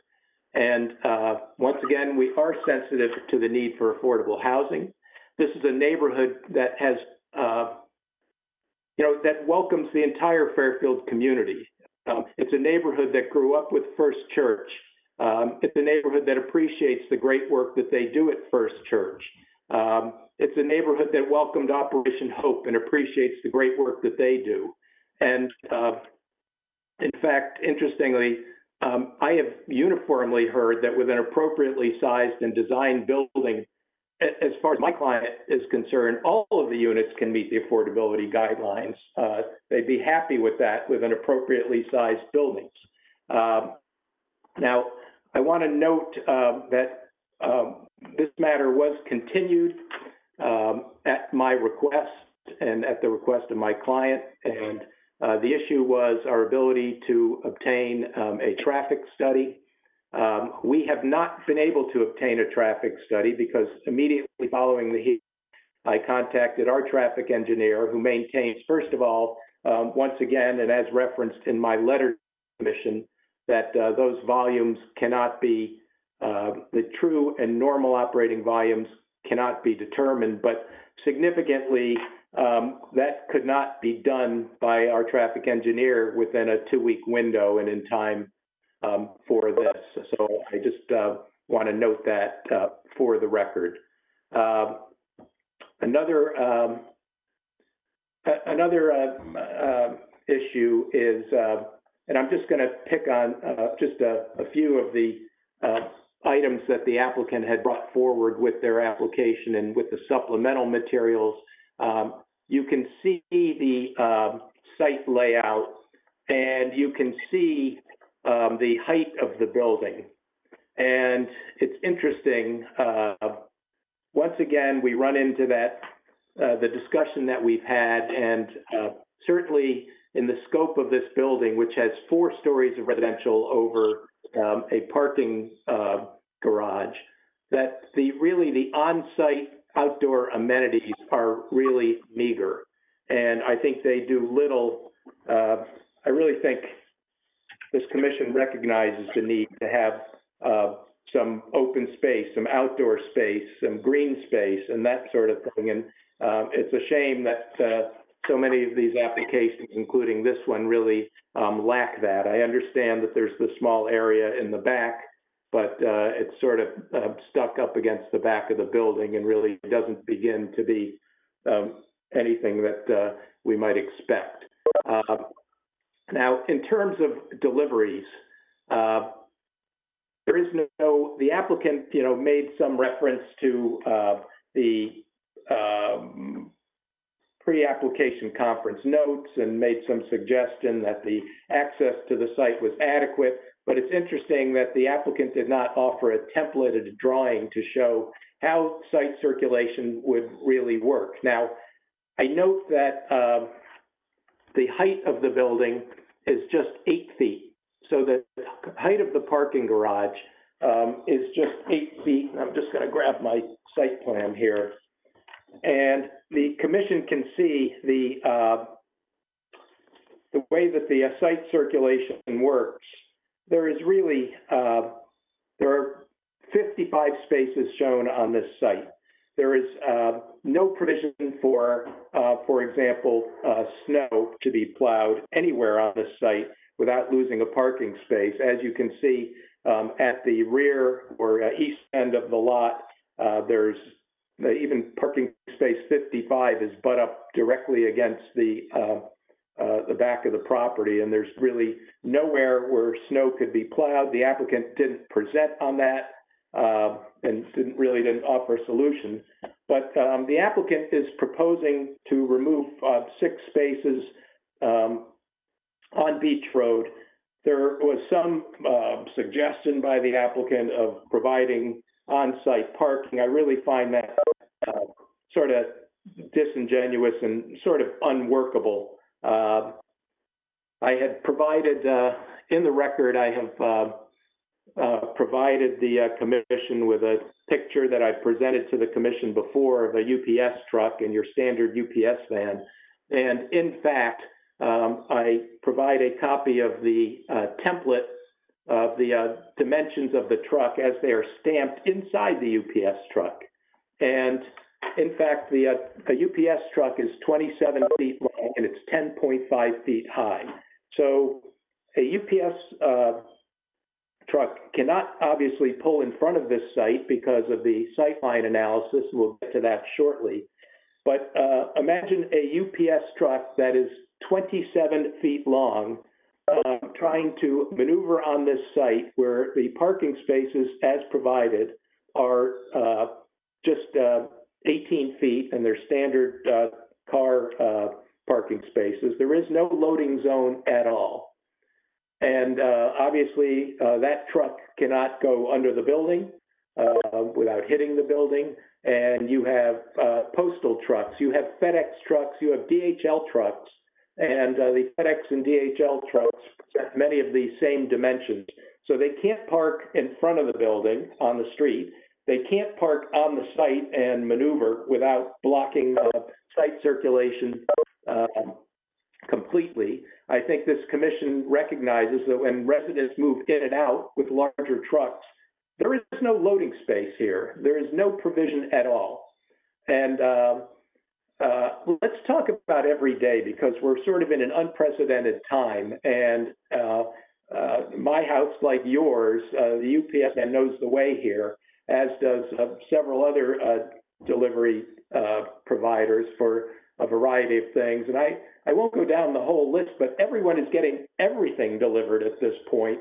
And we're talking about pharmacy, dry cleaning, food deliveries, people order furniture, people have the Geek Squad come, people have businesses, and you can have a home business, for example, where a consultant comes to you. Where are they parking?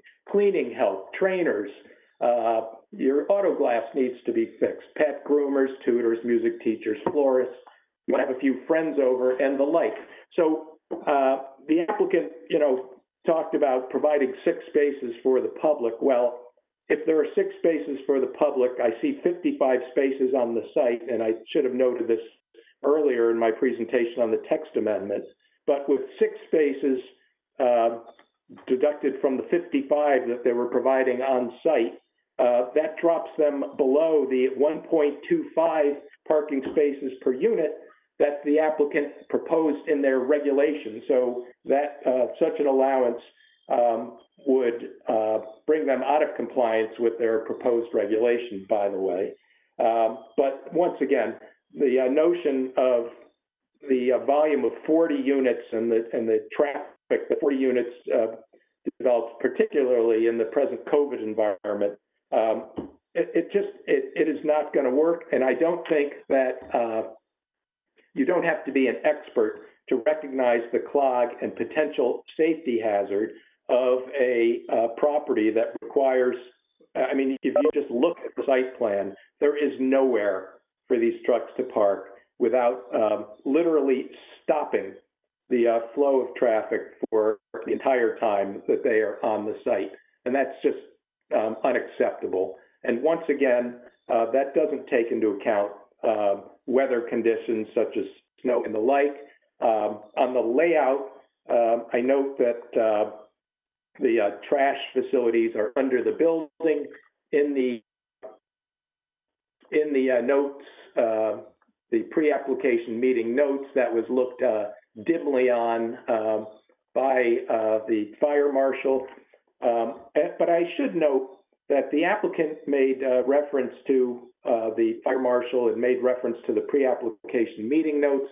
I did submit into the record 7159A of the Connecticut General Statutes, which stands for the proposition that, comments made at pre-application meetings, while they may help guide the applicant, that's really all they're. And they don't bind the commission in any way. They don't bind the applicant in any way. But really, I think that they're too heavily relied on, and were too heavily relied on by the applicant, and they're commonly too heavily relied on in applications before the commission, because they really don't count, and certainly as these applications are developed, there are factors that were never contemplated, and I would suggest that initially it was not contemplated that 6 spaces would have to be removed, and that was really something that was in Mr. Galante's report, which wasn't developed till a month later. I noticed that the applicant's trash hauler suggested that they would have no problem reaching the trash. Once again, I question that, and once again, the fire marshal did note that that is not recommended, and there is no turnaround, so you can imagine Heather Mitchell and everyone else abutting this property and enjoying a refuse truck backing up the entire distance of this building up this driveway, because obviously when they get to that trash at the east end of the property, the trash facility, they can't get out. The site plan was, so let's talk about a little bit about the traffic report, and I want to get into that a bit.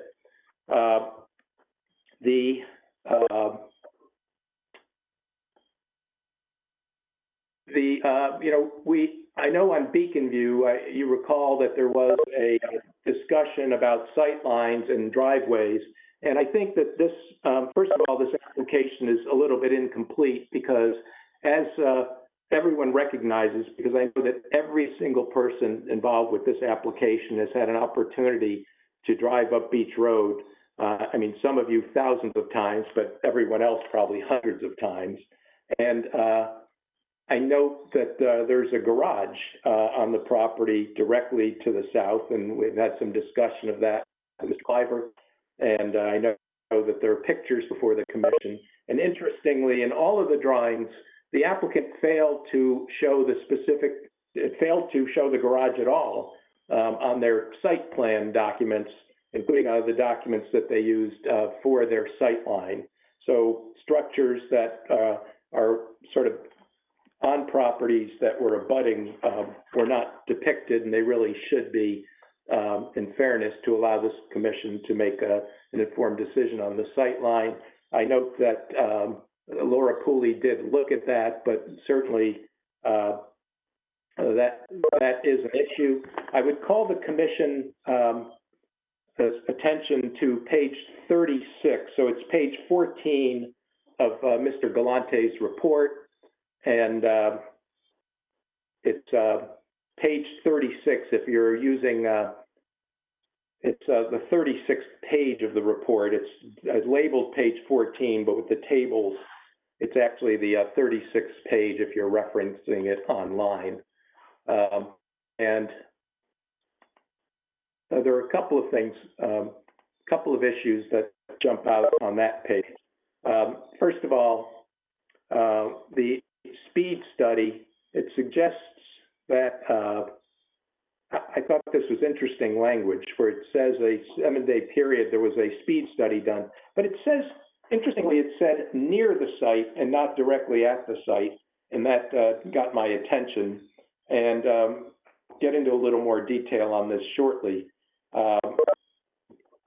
Notably, at the end of the second paragraph, the applicant concedes, and there appears to be no question in the record here and based on the drawings that have been provided to the commission, and there is absolutely no question that 6 parking spaces need to be eliminated to obtain the required site distance, the ISD, and it specifically says on this page, to obtain the ISD noted above, and that's the 319 feet, 6 parking spaces will need to be eliminated near the site frontage. And I saw some drawings that were submitted today, or yesterday, but I saw them today, that suggest that provide some detail, but once again, it's clear that those 6 spaces need to be eliminated. In the next paragraph, the report says, it is important to note that the ISD can be measured within the street right-of-way and across, and that's underlined, across private driveways. And a reference to this standard is provided from Connecticut DOT. The speed data is provided in the appendix. And yet, when I went to the appendix, this is very misleading. What this says is that there's an email from James of the DOT to Mr. Galante. And it says, for state highways, the required sightline triangle must be contained within the state right-of-way. It can cross the portion of driveways or sidewalk within the state right-of-way. If it isn't contained in the state right-of-way, then the developer would need to get a sightline easement from the property owner where it encroaches onto the private property, or come up with other alternatives for access. So this is misleading where it says, it's important to note that the ISD can be measured within the street right-of-way and across private driveways. That's really misleading because really it can't be measured across private driveways without a sightline easement, according to Mr. Jerzyk. And so I just wanted to bring that to the commission's attention. The report has contradictions as to the sources of the existing traffic data. On page 7 of the report, the first paragraph says that it references raw turning movement data collected by Clark Associates. The summary table indicates dates of Thursday, December 19th, and Tuesday, January 7th. But exhibits 3 and 4 reference Frederick P. Clark as the source of the counts. But there are counts in the report from Connecticut Counts dated January 30, 2020 in the data section. And the report indicates on page 6 that the counts were conducted on January 30th. So, and it looks like the counts used in the analysis appear to be based on the Connecticut Counts raw data, and that should really be clarified in the report. On page 6 of the report, it indicates that a speed study was done by Frederick P. Clark from March 21 to March 28th, but the report on page 17 in the second paragraph says that a speed study was done on December 18th from 10:45 to 11:10. That should be clarified. I think that Mr. Galante's testimony of his opinion is really his opinion on an 85-15 split of traffic heading east, or rather, I'll call it north towards Post Road, as opposed to Old Post Road, is really problematical. And I think you heard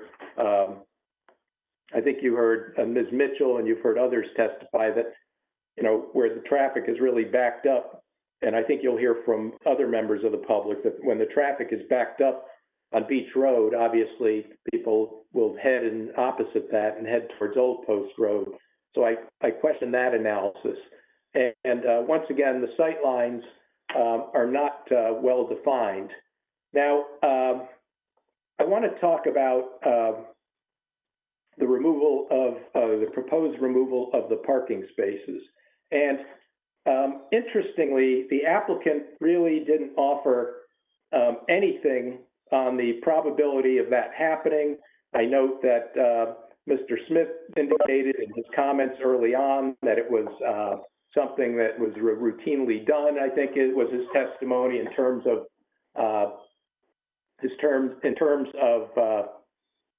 conditioning, for example, the approval based on the police commission acting on the application. I would like to reference, if you'll bear with me for one moment.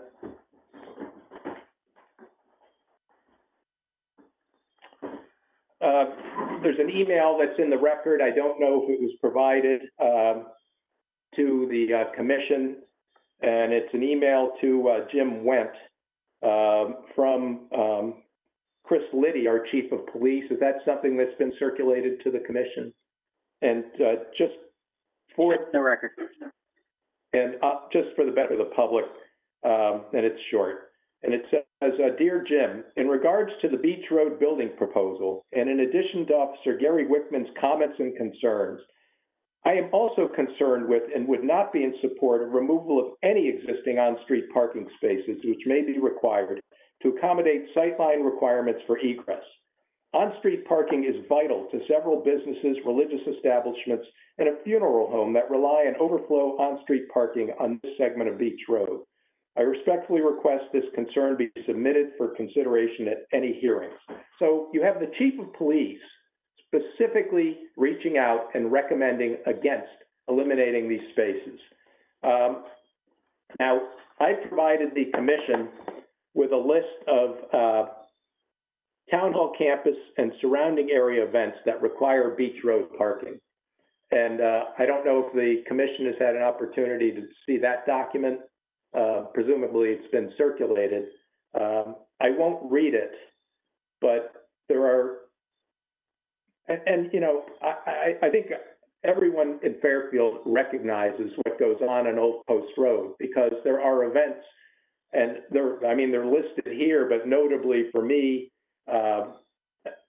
so many events at First Church, events on the Town Hall Green, large funerals at Green's Funeral Home that occur that I've been to, where parking on Beach Road is routine. And parking on Beach Road is routine, daily, but these are special events, and there are 37 events here. But really, this doesn't even reference, for First Church, the, major holidays, Operation Hope events, such as the recent food drives and the great job they did during COVID, for example, in hosting food drives, and there was heavy parking on Beach Road. So here you have several speakers who have urged the commission not to eliminate the parking spaces. You heard obviously from Chief Liddy. You've seen this list of events, and the applicant really offered no justification and no probability of success on obtaining the waiver of those spaces that the commission could make a finding that that's even a probable outcome. In terms of going back to the report, I really would suggest that the sight lines are, I'm not sure I mentioned Table 6, Note 3, where it indicates that the speed was measured at 38 miles per hour and 29. I'm not sure. That may have been a scrivener's error. I'm not sure. And I guess there have been a lot of opinions offered in the report. I note that the report is not signed by a licensed professional engineer, and so I think that the commission has to factor that in accepting some of the opinions that's offered. And I would also suggest that we had offered a licensed professional engineer, licensed professional traffic engineer, who suggested to the commission that the traffic volumes could not be accurately measured at this time. So I would urge the commission to, obviously weigh those opinions. So that's, so we would suggest, therefore, that there's not safe access and ingress and egress to the site, and there really can't be for a development of this size. The next issue that I would like to touch on, and I will, at the conclusion of my presentation, I'll provide some law that I would urge the commission to consider, but I want to move on. We have some witnesses who need to speak. And we would suggest that there is a significant adverse impact on the character of the historic district. And notably, and I really don't want this, this is a public hearing, and it's governed by the rules of fundamental fairness, and I don't want to see this, what is a public hearing where the applicant has an opportunity to present its application and file its documents. The public, including my client, have an opportunity to present its opposition, and the applicant has the last word and has an opportunity to rebut what is raised in the comments from the public. And so I don't want to see this turn into a sort of a workshop, because it really should be in the conduct of a public hearing, and I know that this commission honors that and is fastidious in its proceedings, but the applicant offered nothing on the consistency of this application with the historic character of this neighborhood. It was a major point. The papers have been full of letters. This commission has received several letters, and everyone is very, very concerned about the impact on the historic district. Make the whole project affordable. Make the whole project affordable, but give us a building that is in character with a historic district, with a historic neighborhood. That's what the outcry has been.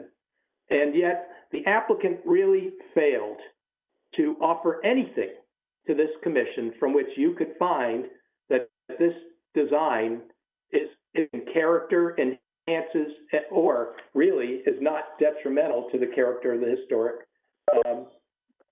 district. And so there was nothing on consistency. And, you know, there is this issue of these two maps that show the historic district, but Mr. Cliver was clear that his opinion, for example, this minor disparity in where the boundary is on the historic district on Beach Road and where it lands on the Mitchell property really didn't affect his opinion. So we want to offer some evidence on this, and it is the position of the Old Post Road Area Association that this application adversely and negatively impacts the streetscape. It adversely and negatively impacts the character of this historic district. I would like to reference a letter that I believe is in the record. It is to the commission. It's from Michael Jaley, and as you know, Michael Jaley is the director of the Fairfield History Museum. I want to emphasize that this is not written in Mr. Jaley's capacity with that organization, but as a personal note from him to the commission. And I presume that the commission has received it. Mr. Jaley's credentials, even though he is not writing this as a position of the History Museum, but his credentials are impressive. His involvement in preserving the historical character of our town have been admirable. And he writes to the commission, I am writing to express my strong opposition to the development at 131 Beach Road as currently planned. Problems with the development's parking plan and been well documented. Not only will the development dramatically complicate an already problematical traffic area, the scale of the development will negatively impact the historic character of Fairfield's Old Post Road Historic District. Fairfield is blessed with a beautifully preserved historic core centered on Old Post and Beach Roads that was first laid out in 1637 and that has been carefully maintained for generations. Not only does that historic core add to the aesthetic value of the community, it has real economic value as well, drawing thousands of visitors and new residents to Fairfield that in turn support our many businesses. Construction of an oversized apartment building like the one proposed at 131 Beach Road is simply unnecessary and will dramatically erode the character and value of the Old Post Road Historic District. I urge you to deny this development as currently presented. Thank you. I would next like to introduce to the commission Darren Raymond Locke, who's with us this evening. Mrs. Raymond Locke, are you? I'm here. If you could just, I know that your resume was submitted to the commission prior to the last hearing, but I would ask you to just, for the benefit of the public who doesn't have access to that, would you just briefly discuss your experience, your education, and your training for the commission in the area of historic preservation? Sure. For the record, I'm Dr. Darren Raymond Locke. I have a PhD in archaeology, specifically architecture in the sense of place and placemaking. I have over 15 years of international historic preservation experience working with all types of sites. And I recently concluded a stint as the Historic Preservation Specialist for the town of Westport. I am also a Fairfield resident. Thank you. And at my request and at the request of the Old Post Road Area Association, did you have an opportunity to inspect the site and inspect and to review the application that's the subject of this hearing this evening? Yes, I did. I walked around not only the local historic district, but the approach to it via Beach Avenue, or Beach Road, sorry. And in terms of the proposed application, what were you looking to determine? Well, I wanted to look at the character-defining features of not only the local historic district, but also the features that present a certain sense of place leading up to that district, and certainly within the core of the Fairfield downtown area. So when I was looking around the local historic district, the Old Post Road Local Historic District, I was noting specifically what types of architecture, what kind of architectural features were kind of consistent. That also helped give kind of a good, distinctive, and discrete grouping of buildings that contributed to how the local historic district was actually formed. And what I saw was 18th century Georgian buildings, as well as many high-style federal houses, which are characteristic of not only the late 18th century, but also the first quarter of the 19th century. Most of these have, certain types of roof lines. They're usually side gabled or front gabled. And then later 19th century development and early 20th century development was sympathetic with these other buildings, insofar as that they presented different types of revival architecture. So they're reusing elements that you see in these earlier buildings. So I was looking at kind of the historic character created by the local historic district. And then I walked down Beach Road to see what kind of character was presented there. And for the most part, Beach Road, with almost no exception, is primarily brick buildings that have some sort of revival architecture on them. Even the church building across the street from the proposed development has a high-style entrance, which is consistent with several types of colonial types of architecture and decor. They have the brick arches with the prominent keystones over the windows. There's a symmetry to all of these. And none of these buildings on the approach to the local historic district are over 3 stories tall.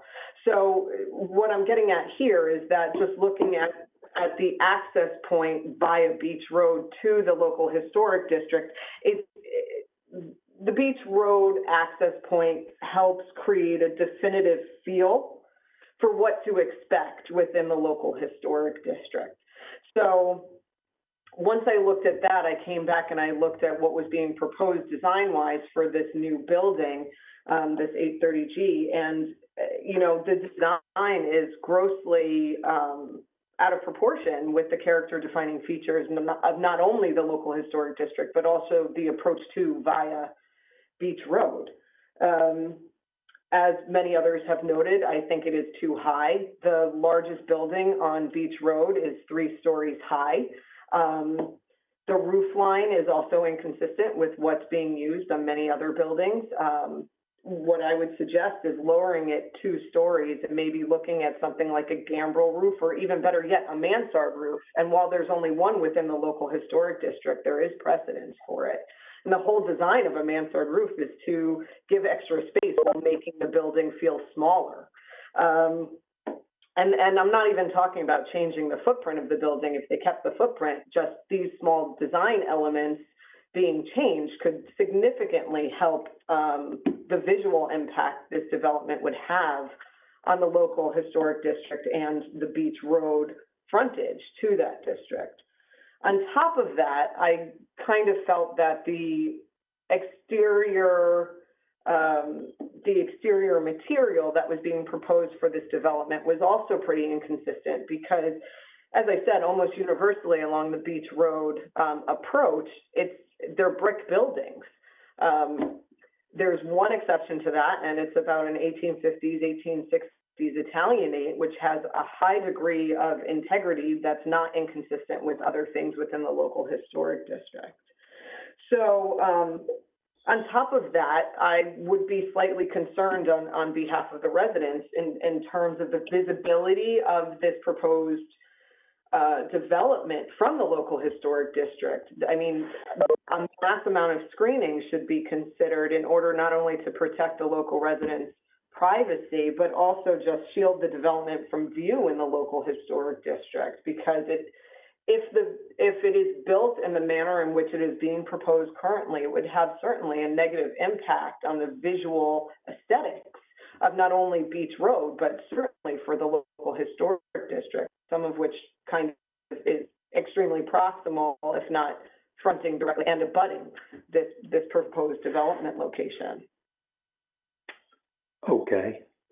So, so just to highlight, can you just, and I know that you provided that testimony, but can you just highlight for the commission what the impact would be? Is there an adverse impact on the historic character of this historic district by virtue of this development? Absolutely. There's a negative visual impact because of the development. And you can testify to that to a reasonable degree of certainty? Yes, absolutely. And with that, I have no questions, further questions. And I want to thank you. Absolutely. Happy to help.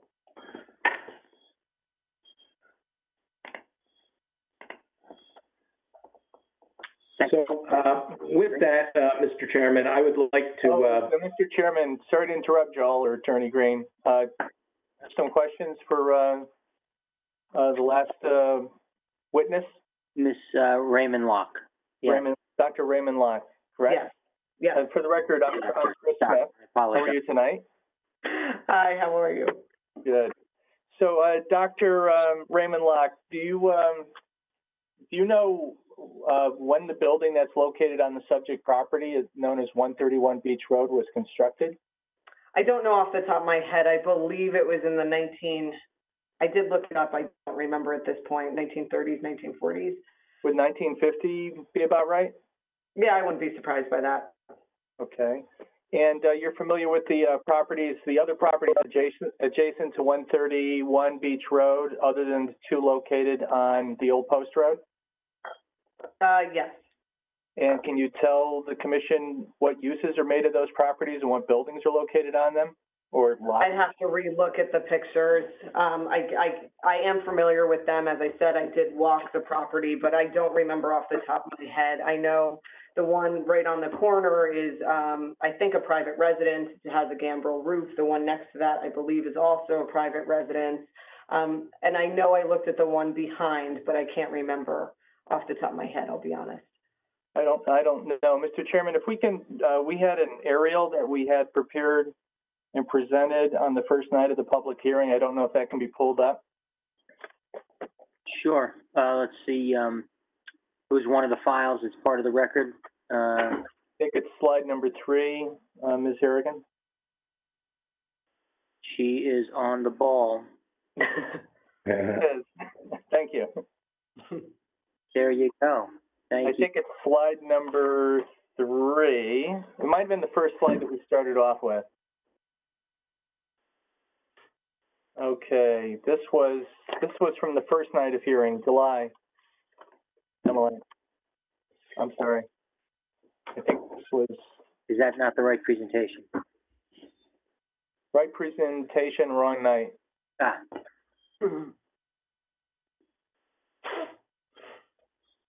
There we go. Thank you very much.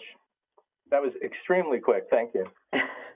Dr. Raymond Locke, I'm referring you to what's on the, just for the record, what's on the screen at the moment, and it's slide number 3, and it's entitled 131 Beach Road and Properties in Immediate Proximity. Can you see that from where you are? Yes, I can. And you note that the subject property is located in that blue star with the blue rectangle? Mm-hmm. And in the north is, just for the most part, if we can just go with north being to the rear, which is going towards the single-family residence and the Maritime Chevrolet parking lot. And you see the parking lot for the dealership, the Maritime Chevrolet, to the northwest corner. Right. And to the west, you see the medical office building. Yes. And across the street at what would be, if north was 12 o'clock, at 7 o'clock, is there a funeral home located there? Abraham Green and Son? Yes. You see that? Yes. And adjacent to that is another medical center, the Fairfield Medical Center. Yes. And behind the funeral home, just going back there, is the Gaelic American Club, which some of us may have gone to on occasion. Yes, I So see that too. are any of those buildings located in the historic district, Doctor? They are not. Okay. I don't have any further questions. Thank you, Mr. Chairman. I have nothing Thank you, further, Doctor. Mr. Chairman. I'm sorry.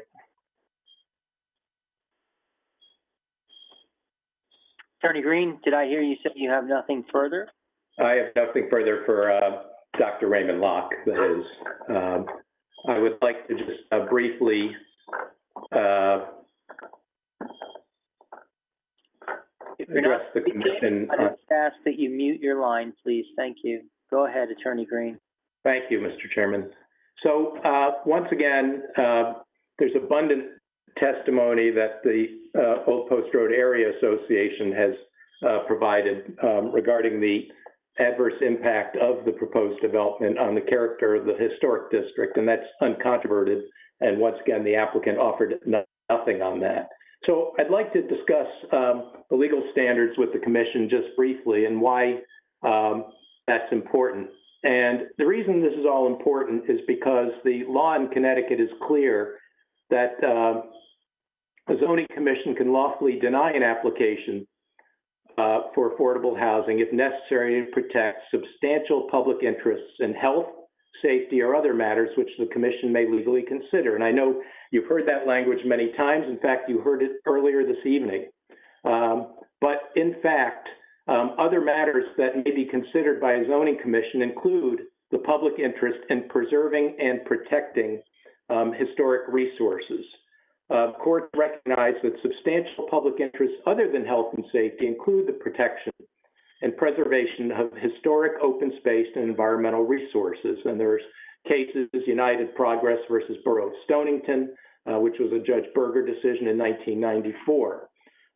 In Smith versus Zoning Board of Appeals, which is 227 Connecticut 71, the Connecticut Supreme Court recognized that impact on a historic streetscape was a proper factor in a decision to deny a subdivision application.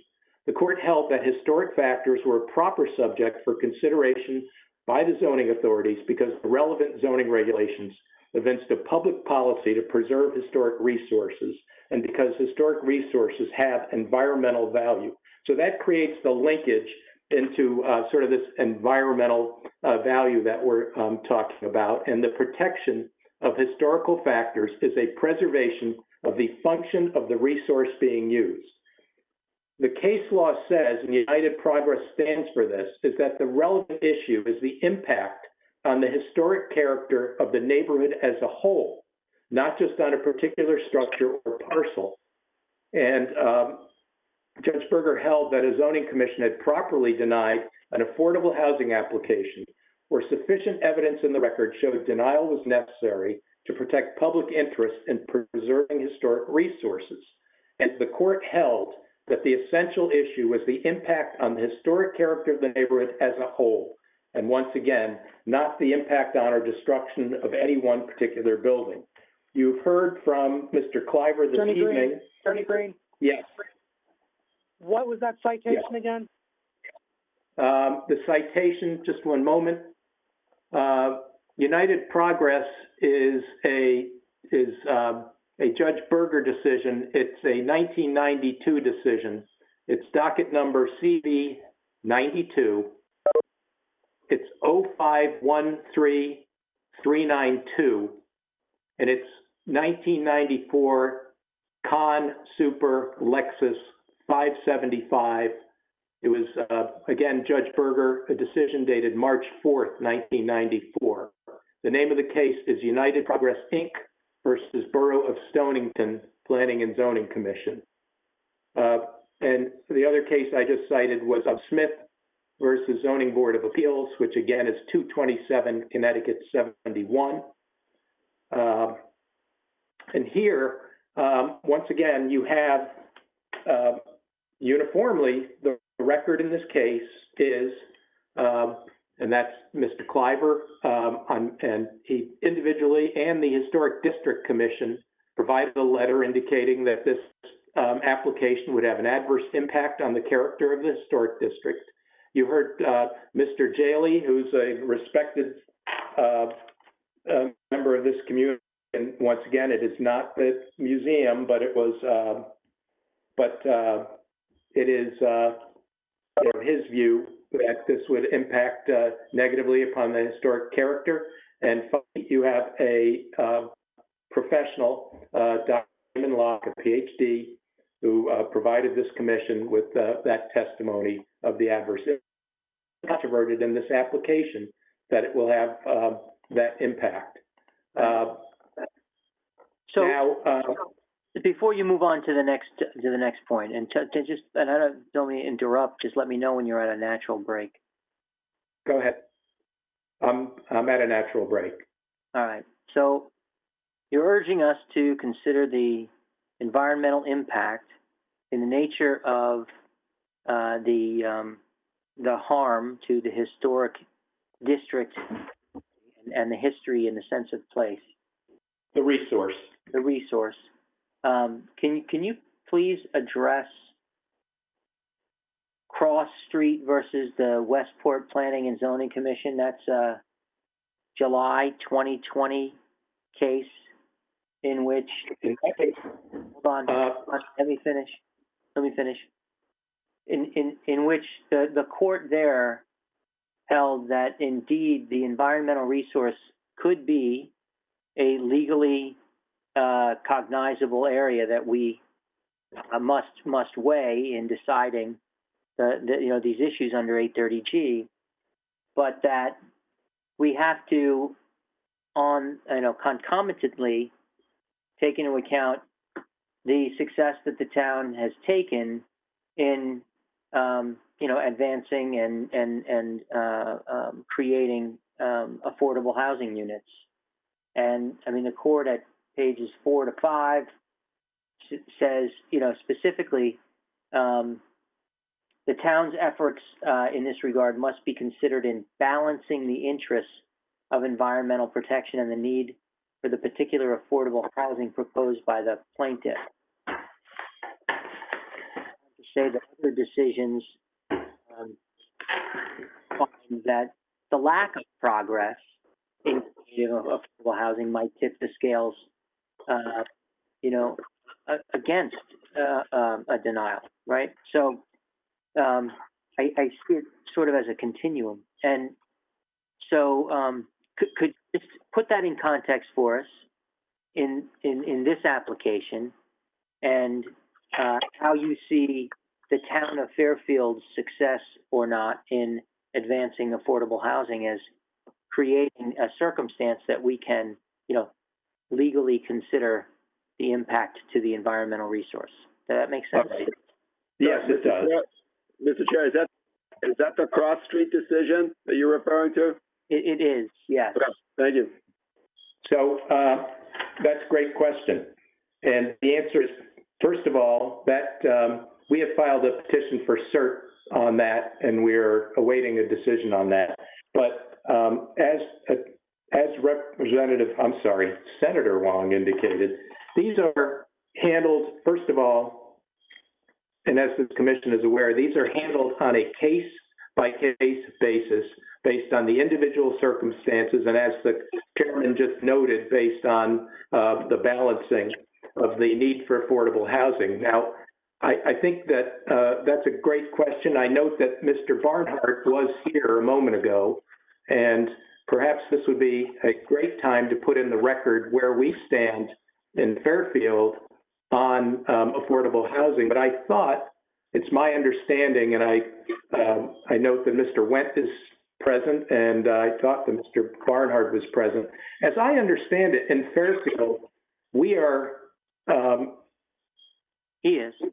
Mr. Barnhart, you could call him now if you like.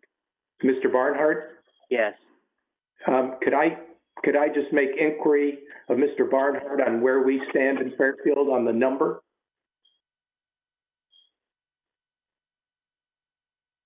Am I on? Okay.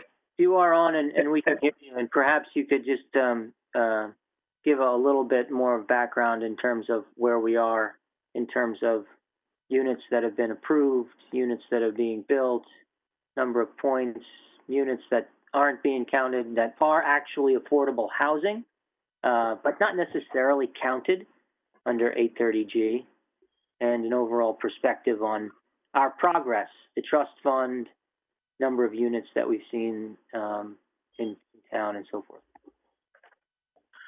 Okay, for the record, Mark Barnhart, Director of Community Economic Development for the town. I'll try to be brief and address those points.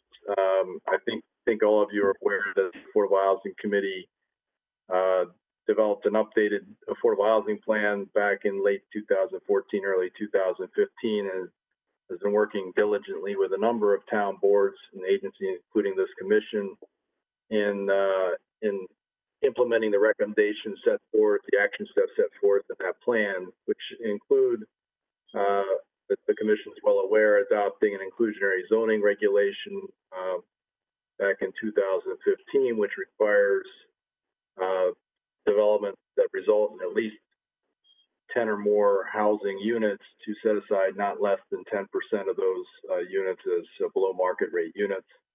Working with the representative town meeting and other boards to establish a housing trust fund.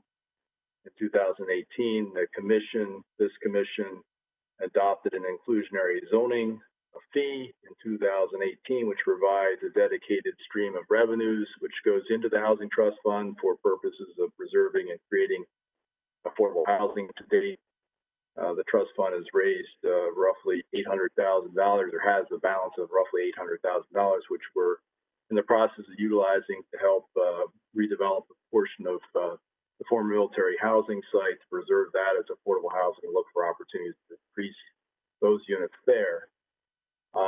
And as the commission also is aware, we're working currently with the Fairfield Senior Advocates and Fair Plan, have before you a proposed text amendment to the regulations to make it easier to establish accessory dwelling units, which is also an avenue by which we can create affordable units, particularly for those folks in town, perhaps elderly members of our community that might need to create those units. In terms of where we stand on a moratorium, we've made substantial progress since that plan was adopted.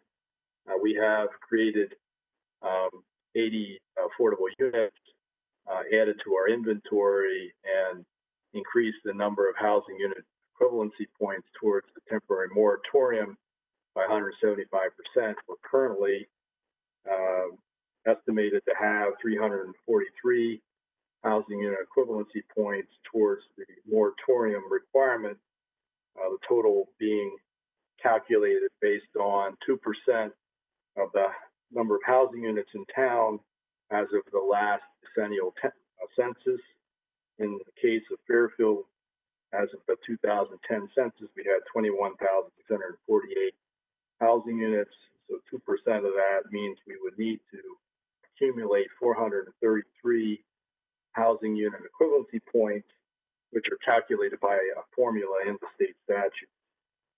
So as I mentioned, we have thus far have 380 units, of which 196 are affordable that count under the moratorium provision of the statutes that we estimate will yield 343.5 points towards that moratorium, meaning that we have a current shortfall of roughly, let's call it 100 points. And as you've noted, we do have a number of units in the pipeline, both in construction, where we have 263 units in total, which include 29 affordable units, 3 developments, one of which is a set-aside development, the 13-unit development at 1675 Post Road. But in addition to that, phase 2 of the trademark development and 333 Umpqua Road were both covered under the inclusionary zoning regulation provision, which I mentioned earlier. Those would yield a roughly 48, 49 points. And then we have, in addition to that, a number of projects, actually a great number of projects that are approved, haven't yet started construction, but also would yield points towards the moratorium. And those include the projects at Fairfield Metro Center, the Thorpe Street development, 185 Thorpe Street, and set aside developments that had been approved by this commission at 980 High Street, 78 Umpqua Road, and Bronson Road on appeal. And it also includes a smaller 20-unit development at 159 Post Road. Those collectively total 682 units of housing, of which 121 are affordable units or below market rate units, yielding 226 points towards the moratorium. So we are making progress.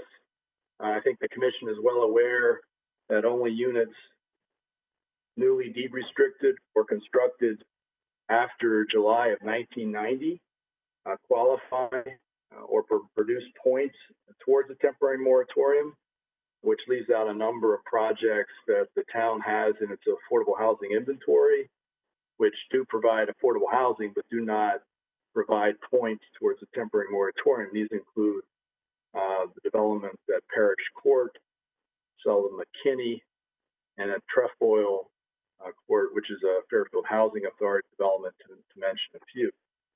None of those affordable housing developments, all of which are assisted housing, do not count towards the moratorium because they were built prior to July 1, 1990. And we can only count those units towards a moratorium once they are built and occupied. So I mentioned a great number of projects that are actually in the pipeline. We will only be able to count those projects and apply for a moratorium once those projects receive a certificate of occupancy. I think I'll pause there and answer any questions you have at this time. I appreciate that. Just one point of clarification. We also have what are commonly called like in-law apartments or other housing units which are affordable under our set-aside regulations, which are not deed restricted and therefore also do not count under the 830G regime. These are private homeowners who have these set-aside units, but don't, of course, modify their deeds to actually deed restrict the property, and therefore they don't count. Is that right? That is correct. At last count, I think we have in excess of 150 legal accessory dwelling units in town, none of which actually count towards our affordable housing inventory or towards a moratorium. And those are not units which are simply older stock, having been created prior to 1990. Many of those are of more recent development, correct? I don't know the exact date in which they were built, but it stands to reason that many of those units were placed into service after July of 1990. I'm sure that is. Are there any conceptual efforts to try to capture that additional?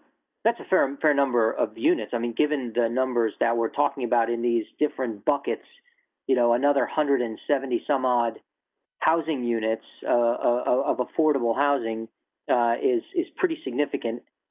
Conceptually, are there any efforts to try to capture those in a way that we might enable counting of those, credit for those under 830G?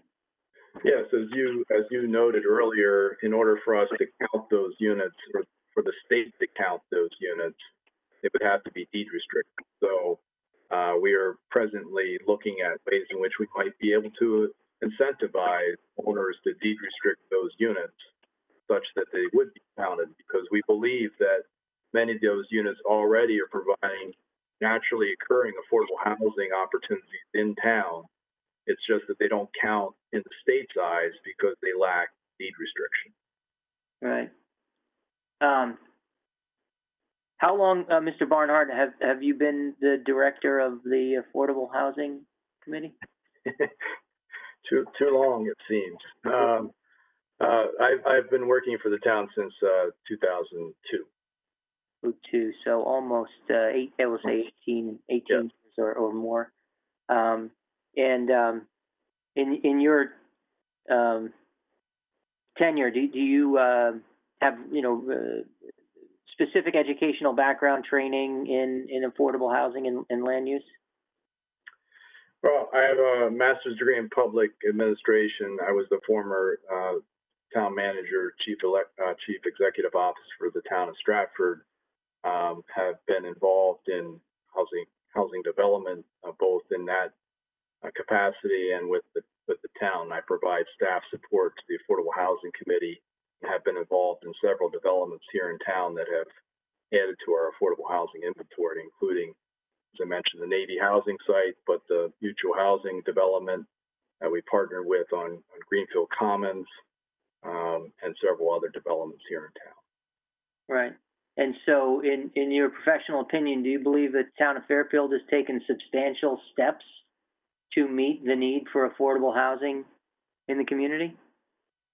Yes, I mean, one of the things that I found, even at the time in which I came to work for the town, I was impressed with the record that was before me. The town of Fairfield did a lot of different creative things to create affordable housing opportunities here.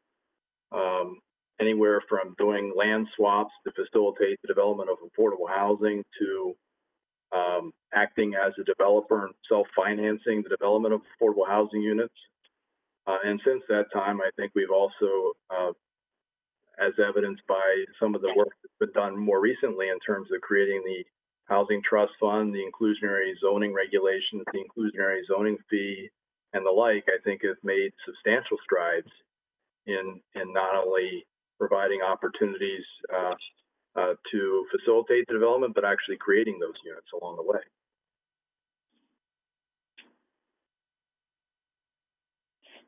And do you have an opinion with respect to this particular proposal, given that background, relative to what we've heard this evening about the impact the proposed development would have on the historic district and the historic nature of the specific location of this particular proposed 830G development?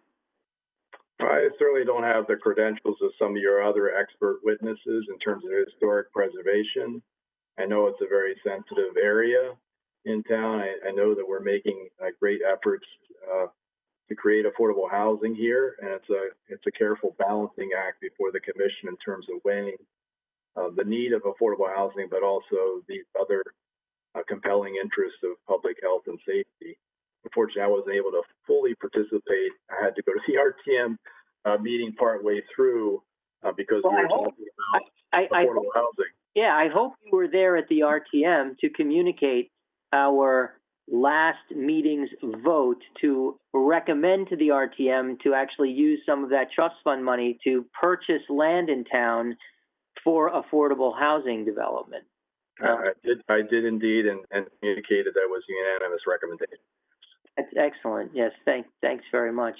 It is a delicate balancing act, and I suppose from your perspective, what I'm looking for, if you can provide it, and if you can't, then you need to just say so, is whether, in your opinion, we have made the kind of progress necessary in order to mitigate some of the impact of a development like this. I don't think that we're hearing any pushback on the type of use, affordable housing, multifamily, apartment, right?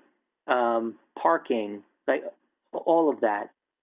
But ultimately, the question that we need to address is whether we've advanced enough, sufficiently, whether we've made substantial strides in addressing the need for affordable housing such that the impact that we can lawfully take into account the impact of this development on the environmental resource in the nature of the historic district and the history that it would be that would be impacted by the development. Well, I will say that based on the actions that the town and this commission have made to date, barring no other approvals or new developments, we're actually on a pathway to not just meet, but surpass the threshold requirements for moratorium under the statute. So as indicated, there are a number of units in development current that far and away exceed the requirements of at least the initial moratorium threshold that I mentioned earlier. Right. Very good. Very good. Thank you very much. I appreciate your input. Any other members of the commission have any questions for Mr. Barnhart? Okay. I think I usurped Attorney Green. If he has some more questions, then I'll turn to you, Attorney Smith. I suppose that we should note for the record that Mr. Barnhart is also the Director of Community and Economic Development in Fairfield, which I'm not sure we got in the record, but that should be noted. Mr. Barnhart, you are familiar with this, I suppose in that capacity as Director of Economic and Community Development. You are aware of the heavy use of Beach Road, and I would suppose the heavy use of that area, the old town hall area for public events and the use of parking on Beach Road, and you're aware of that issue as well, I presume, yes? Yes, I'm probably responsible for at least putting on some of the events that you're referring to. And would you agree with some of the speakers that spoke earlier that that parking on Beach Road is heavily utilized? Yeah, from my personal observations, and I walk the area virtually every day, yes, it is heavily utilized. So, Mr. Chairman, I don't know if Attorney Smith has any questions, but I can continue with my response to your question, or Attorney Smith can pose his questions of Mr. Barnhart.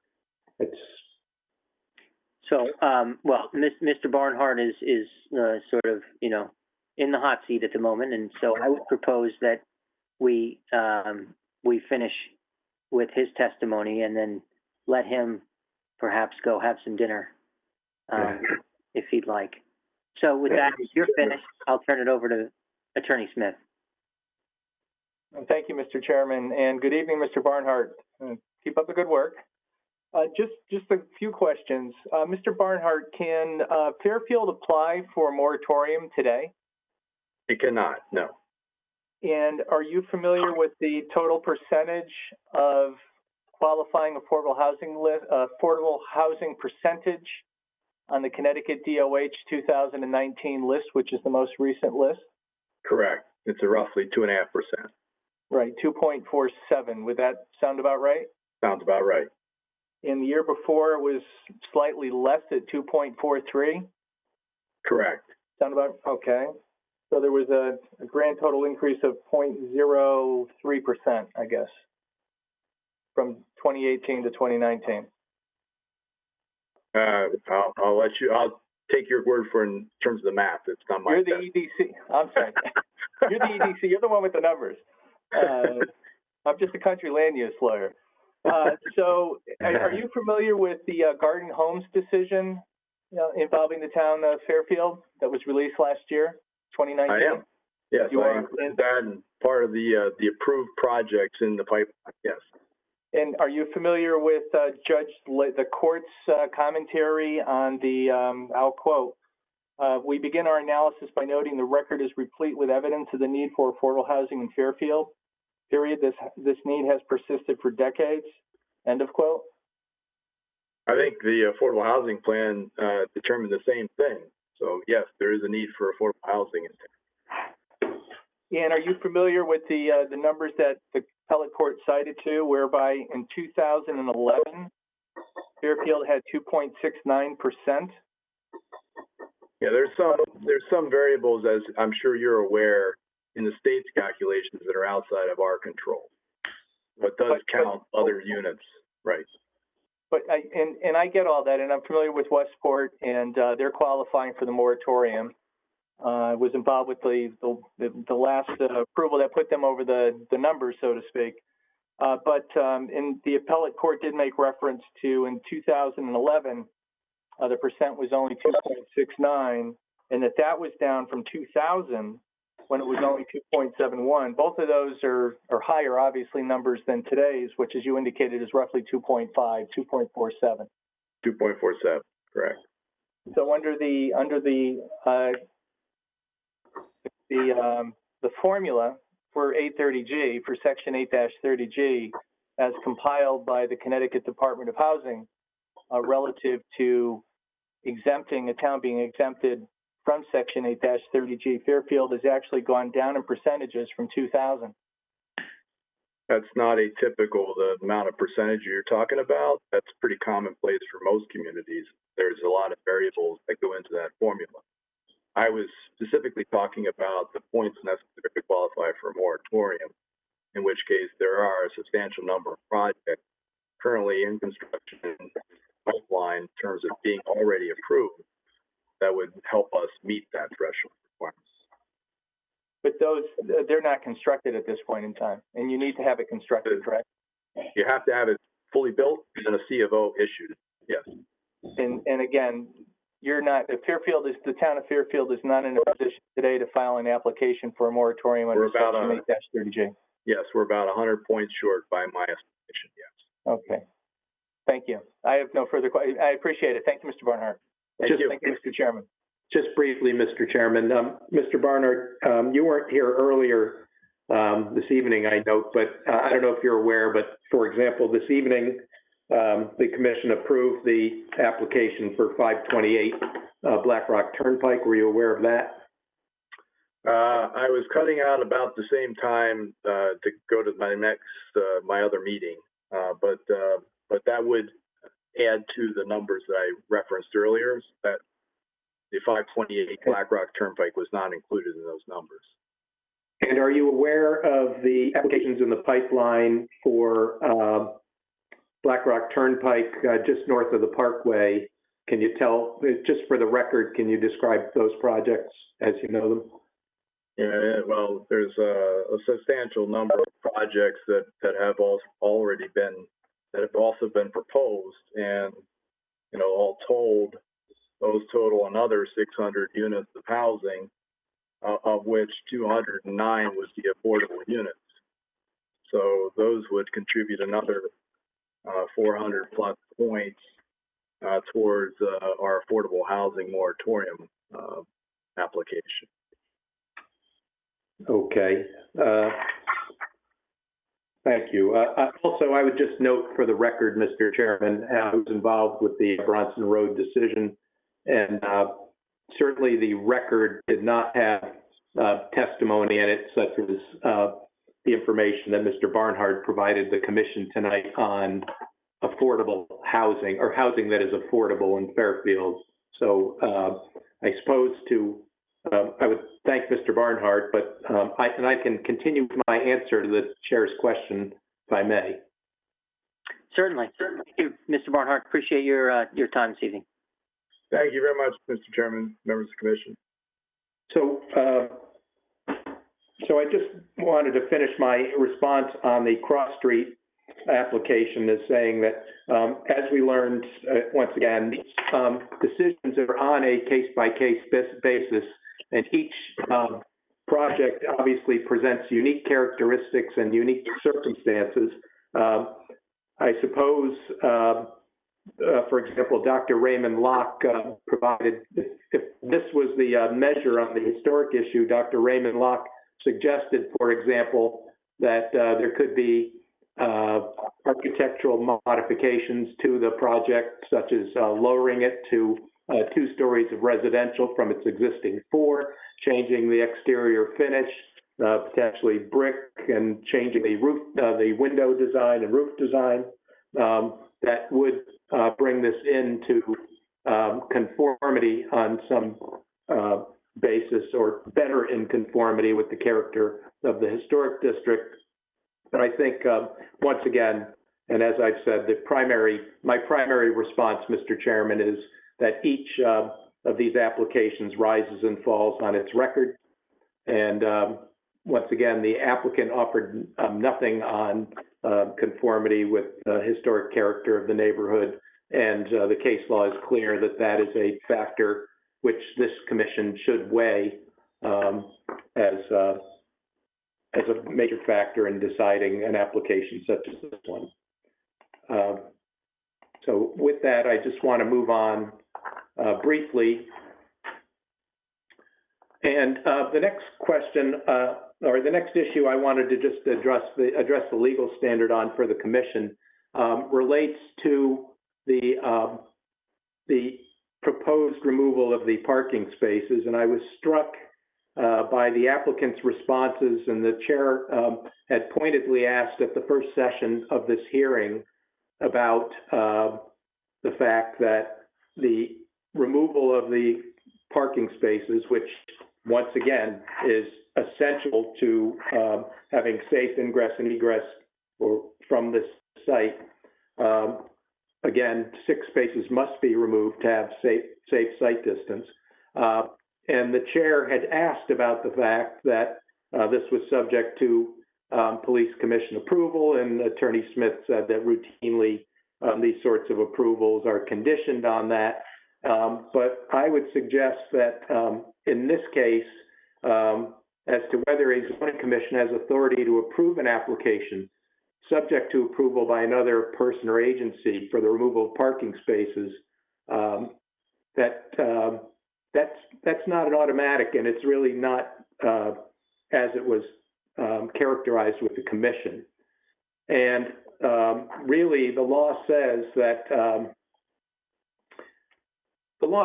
where an exception or a special permit is granted and the grant is otherwise valid, except that it is made reasonably conditional on favorable action by another agency or agencies over which the zoning authority has no control, its issuance will not be held invalid solely because of the existence of any such condition. And I'm citing Lurie versus Planning and Zoning Commission. So it's 160. Yeah, what's the site? 160 Connecticut 295. And that case speaks to the fact that under certain circumstances, this commission can grant an application that's reasonably conditional on favorable action by another agency. Now, obviously, this commission does not have control over the police commission, which is an independent commission of the town of Fairfield. And, you know, the logic behind that rule is to avoid stalemates and a lot of what I'll call back and forth. And specifically, though, it's not quite that simple, because there is a general rule that has been stated that, and I'm just going to read a cite from Lurie at page 304, which is a general rule has frequently been stated that a change of zone which is dependent for its proper functioning on action by other agencies and over which the zoning commission has no control cannot be sustained unless, and it's the necessary action appears to be a probability. So Lurie, and it cites several cases, and this is again at page 304, and it's citing the Stiles case, and it's citing Farina versus Zoning Board of Appeals, and a series of cases that are cited at page 304 of Lurie, says that the action, that is the approval by the other agency, has to appear to be a probability. Can I I'm sorry? Can I interrupt you for a moment? Sure. It is the police commission which has jurisdiction over these requests for the elimination of parking spaces, correct? I heard that from Attorney Smith, and I note that Laura Pooley had sent an email suggesting that the police commission had jurisdiction over that. Right. Do you believe that the police commission's consideration of that request is bound by the structure or the legal considerations underlying Section 830G? It's definitely not, and I say that because in Cross Street versus Planning and Zoning Commission, the case we just discussed, in that case, one of the issues on the petition for cert is that the judge who heard the case remanded it to the police commission to make a finding, and that is outside the jurisdiction of the commission. The police commission is an independent commission under our Fairfield charter. This commission has no control, obviously, over the police commission and vice versa. No, we have no control over the police commission, but my question is a bit more pointed than that. Our consideration of this application for this development is bound by the structures of 830G, right? And the law behind it, okay? I'm sorry. Our consideration of that application is not bound by our local rules and regulations. My question to you is whether the application to the police commission for removal of on-street parking to accommodate sightlines in this particular instance, is the police commission's consideration of that application bound by the legal structures of Section 830G? It is my opinion that it is not. And I did look into that, and it is our opinion that it is not. The police commission is not bound by 8-30G. Okay, thank you. And just to go one step further, the applicant, once again, on their case in chief, offered nothing to suggest that there would be a probability really, there's nothing in the record that would suggest that there's a probability that the police commission would grant a waiver of these 6 spaces. And to the contrary, you've heard from several witnesses this evening, and most recently Mr. Barnhart, who says that the spaces are heavily used for the many events in the vicinity of Old Town Hall, many of which apparently he is involved in creating. You heard from, received a letter from the police chief saying that he would not recommend it. You received testimony from Heather Mitchell that those sites are heavily used, those parking spaces are heavily used. You received testimony. I agree with you. I agree with you, and I'm going to interrupt you again. And that may very well be the case. But you'll agree with me that to the extent that we are bound by Section 830G, we must condition our consideration of this on the police commission's further action on that request. So, if they need the sight lines, they have to have the parking spaces removed. We have no authority over that, and so it's up to them to get that done.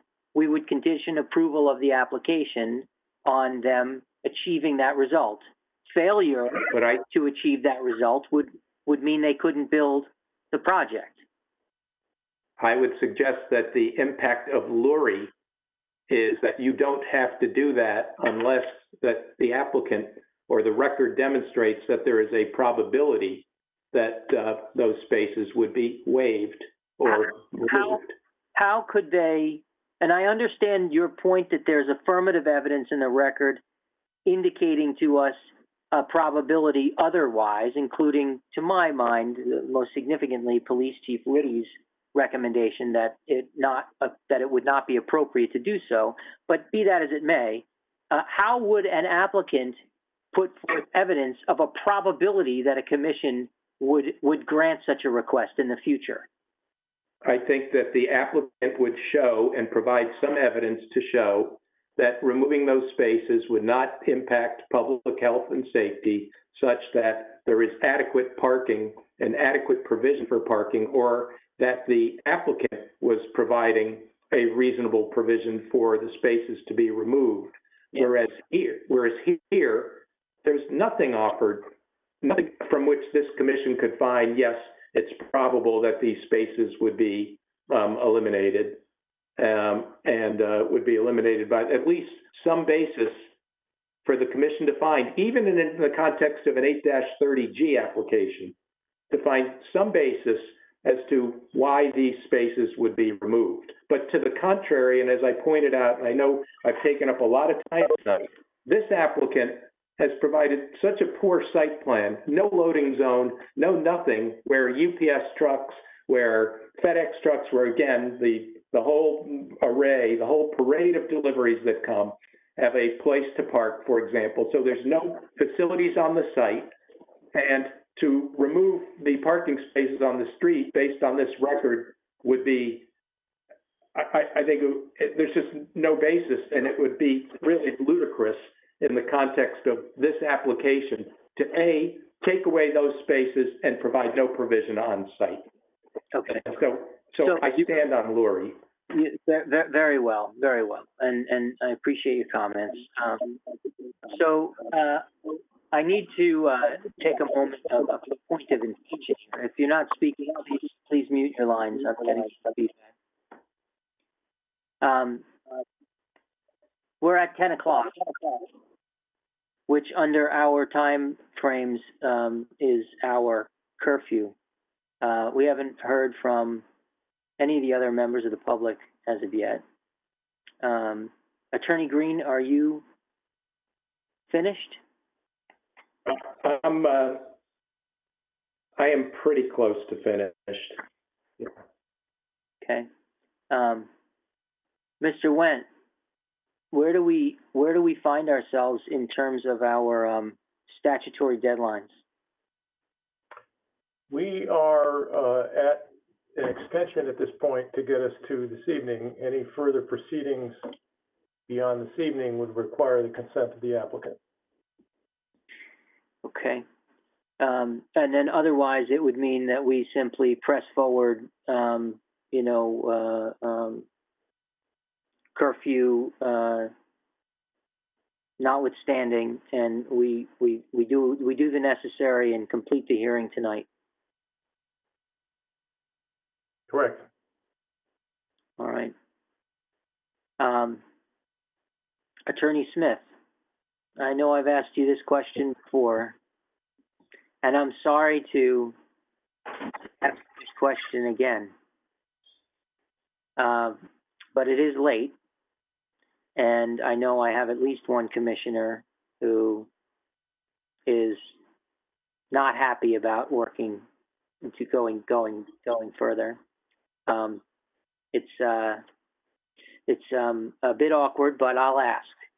If I have Attorney Green wrap up, will you consent to an additional extension so that we can complete the public hearing at our next regularly scheduled meeting? And I would do so, Attorney Green, recognizing that you would be finished and that we would move on to the balance of the public hearing, reserving, of course, Attorney Smith, your rebuttal. Mr. Chairman, if I may, if I can get 10 minutes at the beginning of the next hearing, then I don't see the harm if it's going to go on. Well, frankly, the harm is that you've been to the well many, many times, and I am kind of getting in front of, perception, perhaps. But Attorney Smith. But with the, for the record, Chris Smith on behalf of the applicant, with the caveat that Mr. Green finishes up this evening, so we don't have anything new brought up at the continued hearing, since my client has agreed to extensions going back to July to accommodate things that we were promised were going to happen and haven't happened, and I don't expect will happen. If we could be almost like this evening near the top of the agenda, if not number one, at the continued hearing, which I think would be October 13th, my client would certainly be willing to agree to that, and we would hear from the rest of the public, I presume. Yeah, and we would have an opportunity to do rebuttal and actually hopefully finish up on the 13th. I say the 13th, for the record, October 13th. So, Right. With those requests to the commission, and I certainly don't want to upset anybody in the commission, never mind if it's only one, but we would be willing to do that, and we thank you for your efforts in moving this along. All right. No, I appreciate very much your accommodation and consent. And Attorney Green, I believe that's fair and reasonable given the history and the background here.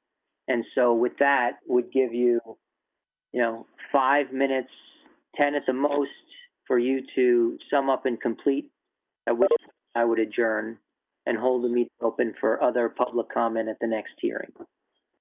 Mr. Chairman, if I can have about 45 seconds, I think I can wrap up pretty quickly, but I just want to take a look at some notes here, and I'll be with you in just a moment. Please do.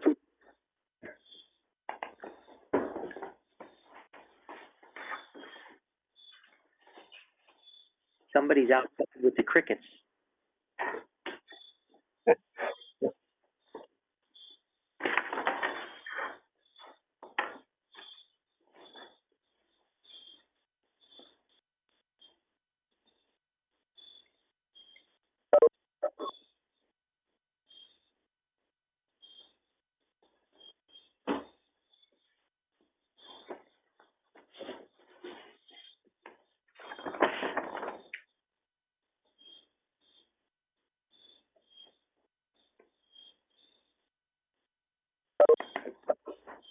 Mr. Chairman, so I had an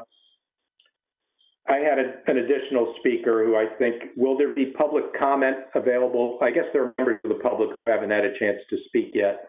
So I presume that if I rest, you'll still be hearing some public comment at the next session, because there are members of the public who didn't have an opportunity to speak. I'm sorry, you're muted. Thank you. There are, and I'll address that right now to all of the members of the public who have been waiting. I apologize that this evening has gone on to curfew, but I'll point out that that we're here for good reason. That this is very important. And the right to be heard and have your positions, explored on the public record. It is important. And you also had the opportunity to participate in that process. So we're doing the best we can.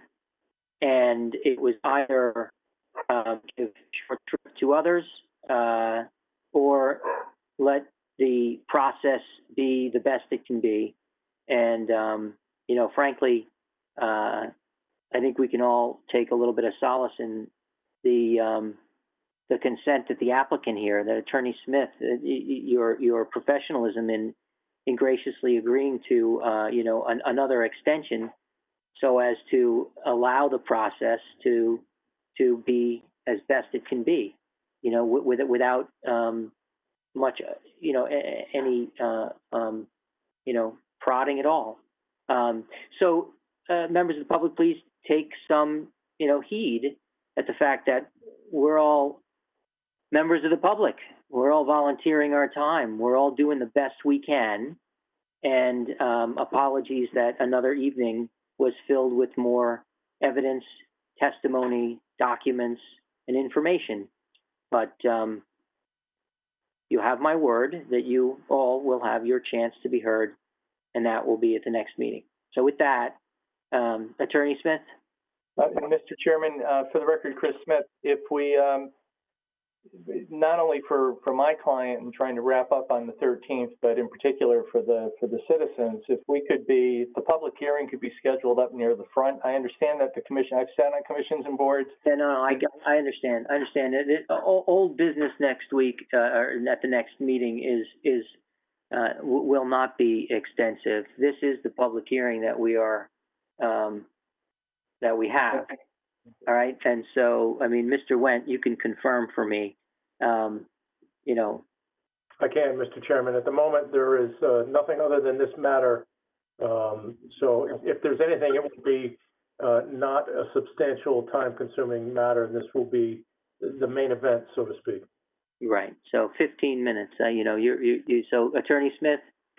Thank you very much. Thank you. You got it. Okay.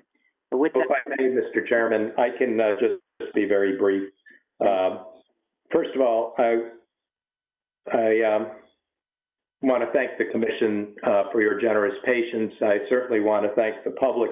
And, you know, I think as the chairman has stated, these applications, there's a lot to this, and it's technical, and making a record, as everyone recognizes, is critical. So I appreciate your patience, and on behalf of the Old Post Road Area Association, letting us, you know, create the record that we've created. I certainly want to thank Attorney Smith for his courtesy. But, and I also just want to once again state that sort of my comment before, that this is a public hearing, and I hope that the applicant won't use this as an opportunity to produce new material that the public needs to respond to. But having said that, I think I'll end where I started, and that really the record reflects that this is just an application that presents a project of a height, a scale, and a location that is overly intense. Once again, we recognize the need for affordable housing, and that is in the record. However, the impacts of this property, there are not adequate sight lines. The applicant has not created the record that the applicant needed to create on the sight line issue. The materials that the applicant produced on sightline are really inadequate and incomplete. Once again, the site plan was incomplete. And certainly this invokes that law pertaining to historic resources. Once again, the applicant offered nothing to counter the notion that this will have a severe negative impact on the character of the historic district, which is a historic resource. It doesn't have to be an individual property, but it is the neighborhood. You've heard from the community, in unprecedented numbers in terms of the number of public officials and the community and the petition. And once again, this is a community that realizes that this is too large and too intense a project. Fairfield is a community with a lot of heart. We welcome affordable housing. I would note that there is a basis upon which this commission could, in this instance, as a means of honoring the historic preservation issue that's presented, could reduce the size and the design of this project. However, the applicant still really needs to overcome a sight line issue. Once again, the applicant failed to create that record that such approval by the police commission would be probable. In fact, the applicant offered absolutely nothing on that. And once again, the commission should not permit new evidence into the record on that. If there's something I said that was wrong and the applicant wants to point to their initial presentation on that, then certainly that's fair game, but new evidence should not be received by the commission unless it's submitted to the commission in advance, and the public, including my client, has an opportunity to respond. Once again, the workings of this commission are governed by the rules of fundamental fairness. This has been fair, and on behalf of the Old Post Road Area Association, I just want to thank you once again for your attention and your generous patience. And we urge you to deny this application. Once again, as you know, the applicant can have an opportunity to recast their plan in a manner that is safe and in a manner that's consistent. And the site will be developed ultimately, but this is the wrong project for this site in this historic district. I thank you. I don't know if anyone has any questions. That's it. No. Thank you very much. Appreciate that. And so Attorney Green's presentation is concluded. I want to reiterate to members of the public that you are next. The next meeting, it's going to be October 13th. This, as Mr. Wentz said, is pretty much the main event. So we'll do 6:30 again, and so by 6:45 likely, we will start with other public comment. And I hope you appreciate the fact that we're trying to do the best that we can and make this the best process that we possibly can, which in some instances means that these things take a lot longer than we anticipate. And so I'd like to thank also Attorney Smith for your courtesies once again, the consent. All right? Thank you. With that, I'll hold this public hearing open and adjourn the meeting. Thank you, everyone.